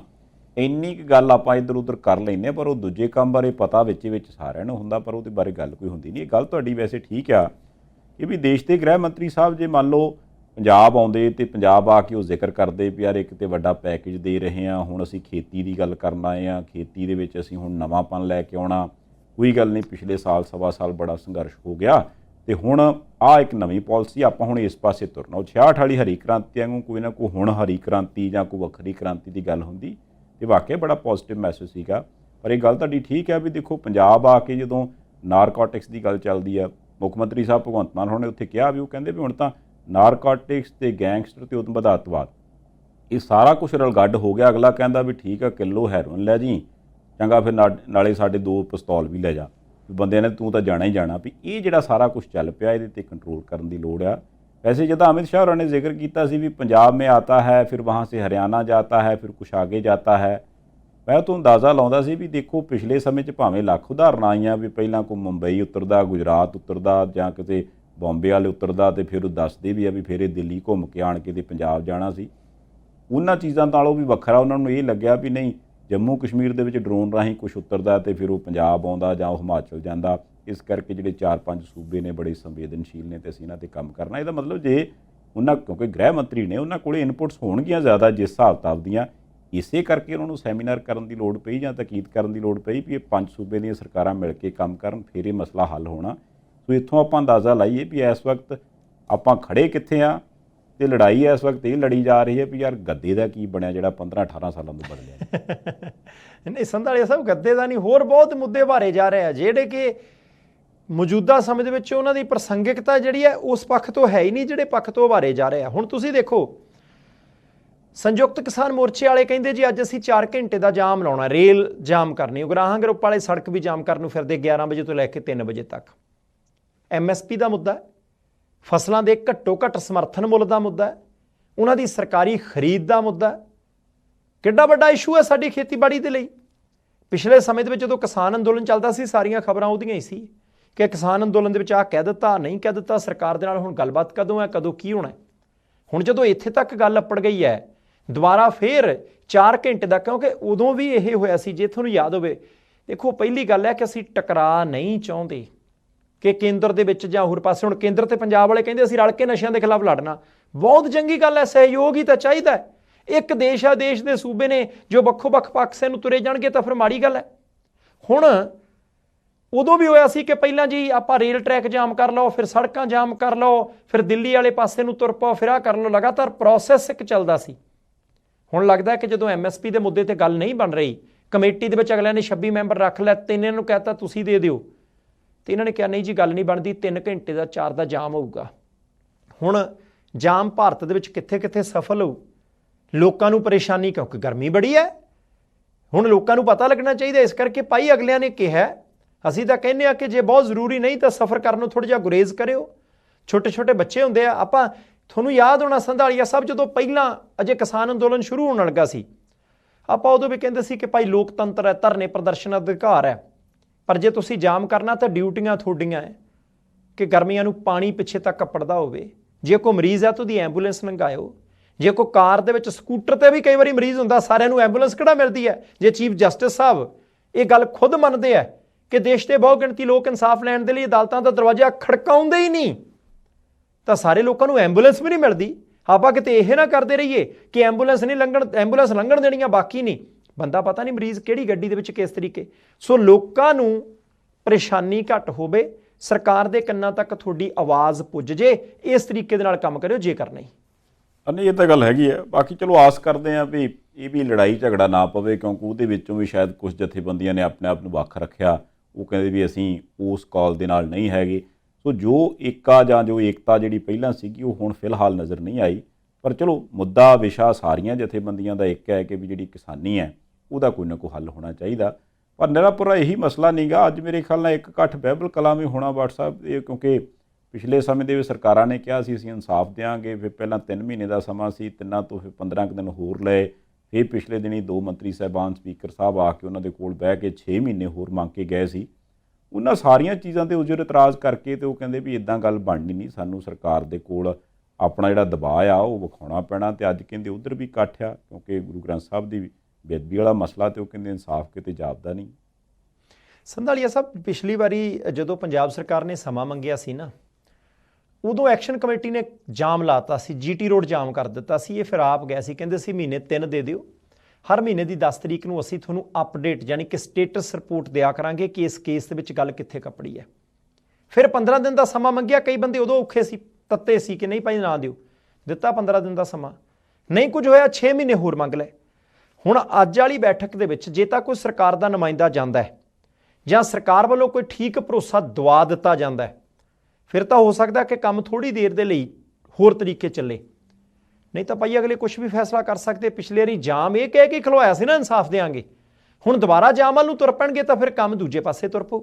ਬਾਕੀ ਸੰਧਾਲੀਆ ਸਾਹਿਬ ਇੱਕ ਗੱਲ ਹੈਗੀ ਆ, ਸਰਕਾਰ ਦੇ ਕੋਲ ਲੱਖ ਤਰਕ ਹੋਣਗੇ, ਕਾਨੂੰਨੀ ਘੁੰਡੀਆਂ ਬਹੁਤ ਹੈ ਜੀ, ਕਈ ਜਗ੍ਹਾ ਤੇ ਜਾਂਚ ਚੱਲਦੀ ਹੈ ਜੀ, ਪਹਿਲਿਆਂ ਨੇ ਖਰਾਬ ਬਹੁਤ ਕਰ ਦਿੱਤਾ ਜੀ, ਲੰਬਾ ਸਮਾਂ ਹੋ ਗਿਆ ਜੀ, ਠੀਕ ਹੈ, ਪਰ ਲੋਕ ਵੀ ਤਾਂ ਇਨਸਾਫ ਮੰਗਦੇ ਆ ਨਾ। ਉੱਥੇ ਹੁਣ ਧਰਨੇ ਦੇ ਉੱਤੇ ਬਹਿਬਲ ਕਲਾਂ ਦੇ ਵਿੱਚ ਬਹਿਣਾ ਕੋਈ ਸੁਖਾਲਾ ਹੈ? ਗਰਮੀ ਲੰਘੀ, ਸਿਆਲ ਲੰਘੇ, ਜਥੇਬੰਦੀਆਂ ਦੇ ਲਈ ਇਕੱਠੇ ਹੋਣਾ ਕਿਤੇ ਸੁਖਾਲਾ ਹੈ? ਤੇ ਹੋ ਸਕਦਾ ਸੰਧਾਲੀਆ ਸਾਹਿਬ ਕਿ ਅੱਜ ਦੇ ਉਸ ਇਕੱਠ ਦੇ ਵਿੱਚ ਇਹ ਗੱਲ ਵੀ ਵਾਰ-ਵਾਰ ਉੱਭਰ ਕੇ ਸਾਹਮਣੇ ਆਵੇ ਕਿ ਭਾਈ ਨਵੇਂ ਐਡਵੋਕੇਟ ਜਨਰਲ ਲਾਏ ਨੇ, ਪਰ ਉਹ ਕਿਹਨਾਂ ਦੇ ਕੇਸ ਲੜਦੇ ਰਹੇ ਹੈ। ਹੁਣ ਨੋਟੀਫਿਕੇਸ਼ਨ ਜਾਰੀ ਹੋ ਗਿਆ, ਰਾਜਪਾਲ ਸਾਹਿਬ ਨੇ ਮੋਹਰ ਲਾਤੀ, ਕੰਮ ਕਰ ਕਈ ਸਾਹਿਬ ਨੇ ਸਾਂਭ ਲਿਆ, ਪਰ ਬਹੁਤ ਸਾਰੀਆਂ ਜਥੇਬੰਦੀਆਂ ਨੇ ਪ੍ਰੈਸ ਕਾਨਫਰੰਸ ਵੀ ਕੀਤੀ ਆ, ਕਹਿੰਦੇ ਜੀ ਗਲਤ ਕੀਤਾ, ਇਦਾਂ ਨਹੀਂ ਸੀ ਹੋਣਾ ਚਾਹੀਦਾ, ਉਹਨੂੰ ਨਹੀਂ ਸੀ ਲਾਉਣਾ ਚਾਹੀਦਾ। ਹੁਣ ਬਾਕੀ ਉਹਨਾਂ ਦੀ ਕਾਰਗੁਜ਼ਾਰੀ ਦੇ ਉੱਤੇ ਨਿਰਭਰ ਕਰੂਗਾ ਕਿ ਜੇ ਉਹ ਕਿਸੇ ਵਿਅਕਤੀਗਤ ਬੰਦੇ ਦਾ ਕੇਸ ਲੜ ਕੇ ਸਰਕਾਰ ਦੇ ਵਿਰੁੱਧ ਉਸ ਵਿਅਕਤੀਗਤ ਬੰਦੇ ਨੂੰ ਜਿਤਾ ਸਕਦੇ ਆ। ਹੁਣ ਤਾਂ ਸੁੱਖ ਨਾਲ ਪੰਜਾਬ ਸਰਕਾਰ ਨੇ ਉਹਨਾਂ ਤੇ ਭਰੋਸਾ ਕੀਤਾ। ਸ਼੍ਰੀ ਗੁਰੂ ਗ੍ਰੰਥ ਸਾਹਿਬ ਜੀ ਦੀ ਬੇਅਦਬੀ ਵਾਲੇ ਮਸਲੇ ਦੇ ਵਿੱਚ ਦਵਾਓ ਇਨਸਾਫ। ਸੰਗਤਾਂ ਦੇ ਜਿਹੜੇ ਹਿਰਦੇ ਨੇ ਉਹਨਾਂ ਦੇ ਵਿੱਚ ਮਾੜੀ ਮੋਟੀ ਪਵੇ ਠੰਡ, ਸਰਕਾਰ ਦੀ ਇੱਜ਼ਤ ਵੀ ਤਾਂ ਹੀ ਬਚਦੀ ਹੈ। ਨਹੀਂ ਬਿਲਕੁਲ ਠੀਕ ਆ। ਉਹਨਾਂ ਤੇ ਆਪਣੇ ਵੱਲੋਂ ਹੁਣ ਤਾਂ ਐਲਾਨ ਕਰ ਦਿੱਤਾ ਵੀ 15 ਅਗਸਤ ਨੂੰ ਜਦੋਂ ਲੁਧਿਆਣੇ ਦੇ ਵਿੱਚ ਮੁੱਖ ਮੰਤਰੀ ਸਾਹਿਬ ਨੇ ਝੰਡਾ ਲਹਿਰਾਉਣਾ, ਤੇ ਕਿਉਂਕਿ 15 ਅਗਸਤ ਦੇ ਦਿਨ ਉਹਨਾਂ ਨੇ ਇਹ ਵੀ ਰੱਖਿਆ ਵੀ ਆਪਾਂ ਮਹੱਲਾ ਕਲੀਨਿਕਾਂ ਦਾ ਉਦਘਾਟਨ ਕਰਨਾ, ਇੱਕ ਵੱਡਾ ਦਿਨ ਪੰਜਾਬ ਸਰਕਾਰ ਨੇ ਆਪਣੇ ਵੱਲੋਂ ਉਲੀਕਿਆ। ਉਸੇ ਦਿਨ ਨੇ ਉਹਨਾਂ ਨੇ ਕਿਹਾ ਵੀ ਅਸੀਂ ਕਾਲੇ ਚੋਗੇ ਪਾ ਕੇ ਤੇ ਉੱਥੇ ਜਾ ਕੇ ਤੇ ਵਿਰੋਧ ਕਰਾਂਗੇ ਇਸ ਚੀਜ਼ ਦਾ ਕਿ ਵੀ ਇਨਸਾਫ ਜਿਹੜਾ ਉਹ ਕਿੱਦਾਂ ਹੋਊਗਾ, ਕਿਉਂਕਿ ਜਦੋਂ ਇੱਕ ਧਿਰ ਨੂੰ ਇੱਕ ਸ਼ਖਸ ਨੇ ਬਚਾਉਣ ਦੀ ਡਿਊਟੀ ਕੀਤੀ ਹੋਵੇ। ਹਾਲਾਂਕਿ ਪਿਛਲੇ ਦਿਨੀ ਆਪਾਂ ਬਾਰ ਐਸੋਸੀਏਸ਼ਨ ਵੱਲੋਂ ਇਹ ਵੀ ਸੁਣਿਆ ਸੀ ਵੀ ਡਾਕਟਰ ਹੋ ਗਏ, ਵਕੀਲ ਹੋ ਗਏ, ਜਾਂ ਹੋਰ ਇਸ ਤਰ੍ਹਾਂ ਦੇ ਪੇਸ਼ੇ ਵਾਲੇ ਲੋਕ ਹੋ ਗਏ, ਉਹਨਾਂ ਕੋਲ ਤੇ ਜਿਹੜਾ ਬੰਦਾ ਆਉਂਦਾ ਉਹਨਾਂ ਨੇ ਆਪਣੇ ਫਰਜ਼ ਨੂੰ ਨਿਭਾਉਣਾ। ਪਰ ਹੁਣ ਉਹਨਾਂ ਦਾ ਇੱਕ ਤਰਕ ਇਹ ਹੈ ਕਿ ਵੀ ਜਦੋਂ ਇੱਕ ਕੰਮ ਇੱਕ ਪਾਸੇ ਕੀਤਾ ਗਿਆ ਹੋਵੇ ਤੇ ਦੂਸਰੇ ਪੱਖ ਤੋਂ ਉਸੇ ਬੰਦੇ ਨੂੰ ਉਸੇ ਅਦਾਲਤ 'ਚ ਜਾ ਕੇ ਦੋਸ਼ੀ ਕਿਵੇਂ ਆਖਿਆ ਜਾ ਸਕਦਾ। ਸੋ ਮਸਲਾ ਹੋ ਸਕਦਾ ਵੀ ਅੱਜ ਵਾਲੀ ਬੈਠਕ ਜਾਂ 15 ਅਗਸਤ ਤੱਕ ਜਾਂਦਿਆਂ ਕੋਈ ਨਾ ਕੋਈ ਹੋਰ ਮੋੜ ਕੱਟੇ। ਕੀ ਮੋੜ ਕੱਟਦਾ ਇਹ ਤੇ ਹੁਣ ਵਕਤ ਹੀ ਦੱਸੂਗਾ। ਬਾਕੀ ਸੰਧਾਲੀਆ ਸਾਹਿਬ ਕਹਿੰਦੇ ਆ ਕਿ ਜਦੋਂ ਦੇਸ਼ ਦੇ ਗ੍ਰਹਿ ਮੰਤਰੀ ਸਾਹਿਬ ਆਏ ਚੰਡੀਗੜ੍ਹ ਆਣ ਕੇ ਗੱਲਬਾਤ ਕੀਤੀ ਨਸ਼ਿਆਂ ਦੇ ਮੁੱਦੇ ਤੇ, ਉਦੋਂ ਭਗਵੰਤ ਮਾਨ ਸਾਹਿਬ ਨੇ ਇੱਕ ਮੁੱਦਾ ਚੁੱਕਿਆ ਕਿ ਹੁਣ ਕੱਲਾ ਨਸ਼ਾ ਨਹੀਂ ਹੈ, ਗੈਂਗਸਟਰ ਨਸ਼ਿਆਂ ਵਾਲੇ ਕੰਮ ਦੇ ਨਾਲ ਇਨਵੋਲਵ ਨੇ, ਨਾਲ ਉਹਨਾਂ ਦੇ ਹੁਣ ਟੈਰੋਰਿਜ਼ਮ ਇਨਵੋਲਵ ਹੋ ਗਿਆ। ਜਾਣੀ ਕਿ ਉਹ ਕਹਿੰਦੇ ਜੀ ਜੇ ਕਿਲੋ ਨਸ਼ਾ ਦਿੰਦੇ ਆ ਤੇ ਨਾਲ ਇੱਕ ਪਿਸਤੌਲ ਵੀ ਦਿੰਦੇ ਆ ਕਿ ਭਾਈ ਸੌਦਾ ਆ ਵੀ ਲੈ ਜਾ।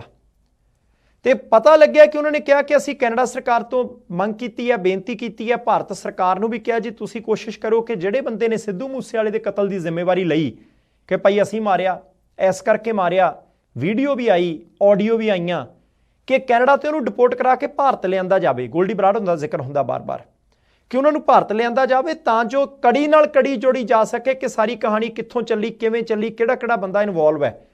ਤੇ ਪਤਾ ਇਹ ਵੀ ਲੱਗਿਆ ਕਿ ਮੁੱਖ ਮੰਤਰੀ ਸਾਹਿਬ ਨੇ ਤੇ ਇਹ ਵੀ ਕਿਹਾ ਕਿ ਇੱਦਾਂ ਦੇ ਬੰਦਿਆਂ ਨੂੰ, ਜਿਹੜੇ ਵੀ ਕਿਸੇ ਮਾੜੇ ਬੰਦੇ ਨੂੰ ਤੁਸੀਂ ਆਪਣੇ ਦੇਸ਼ ਦੇ ਵਿੱਚ ਰੱਖੋਗੇ, ਤੁਹਾਡੇ ਲਈ ਵੀ ਨੁਕਸਾਨ ਤੇ ਸਾਡੇ ਲਈ ਵੀ ਨੁਕਸਾਨ, ਤੇ ਇਸ ਕਰਕੇ ਤੁਸੀਂ ਜਲਦ ਤੋਂ ਜਲਦ ਉਹਨੂੰ ਭਾਰਤ ਭੇਜੋ। ਕਿਉਂਕਿ ਇੱਕ ਕੇਂਦਰ ਦੀ ਸਰਕਾਰ ਦਾ ਯਾਨੀ ਫੈਡਰਲ ਦਾ, ਦੇਸ਼ ਦੀ ਸਰਕਾਰ ਦੇ ਨਾਲ ਸੰਬੰਧ ਹੁੰਦਾ।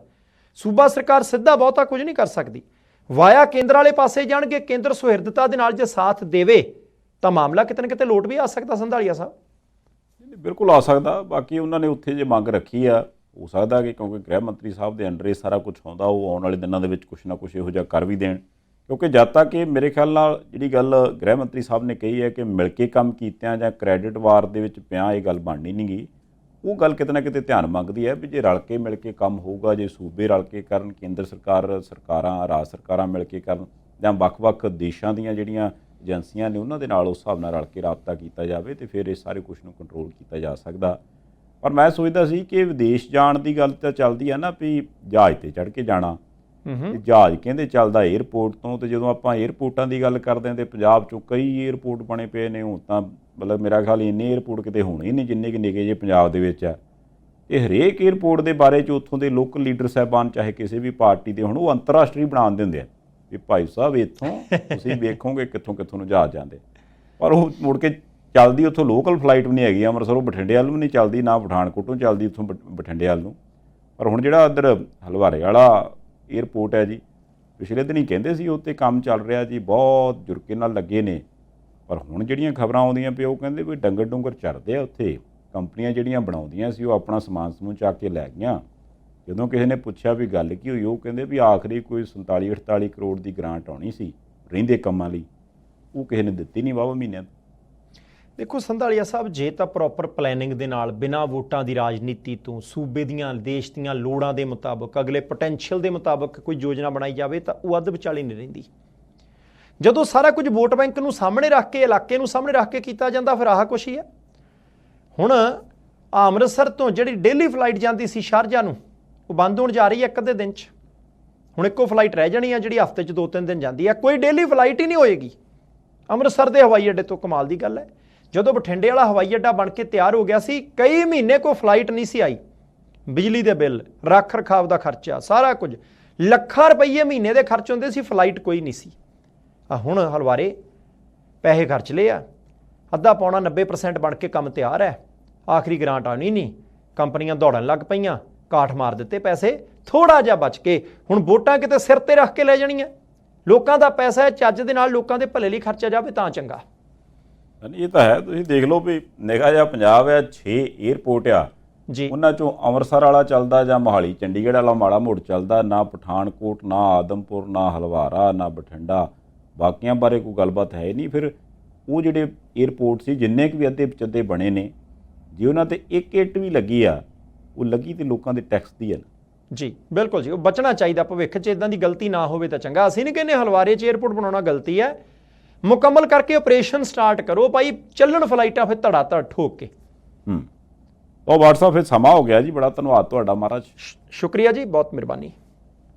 ਲਓ ਜੀ, ਫਿਰ ਇਹਦੇ ਨਾਲ ਹੀ ਇਸ ਪ੍ਰੋਗਰਾਮ ਨੂੰ ਇੱਥੇ ਸਮਾਪਤ ਕਰਦੇ ਹਾਂ। ਤੁਸੀਂ ਆਪਣੀ ਫੀਡਬੈਕ ਭੇਜਦੇ ਰਹਿੰਦੇ ਹੋ, ਉਹਦੇ ਲਈ ਬੜੇ ਧੰਨਵਾਦੀ ਹਾਂ। ਇੱਕ ਤਰ੍ਹਾਂ ਨਾਲ ਪ੍ਰਾਈਮ ਮਿਸ਼ਨ TV ਤੁਹਾਡਾ ਆਪਣਾ, ਤੁਹਾਡੇ ਲਈ।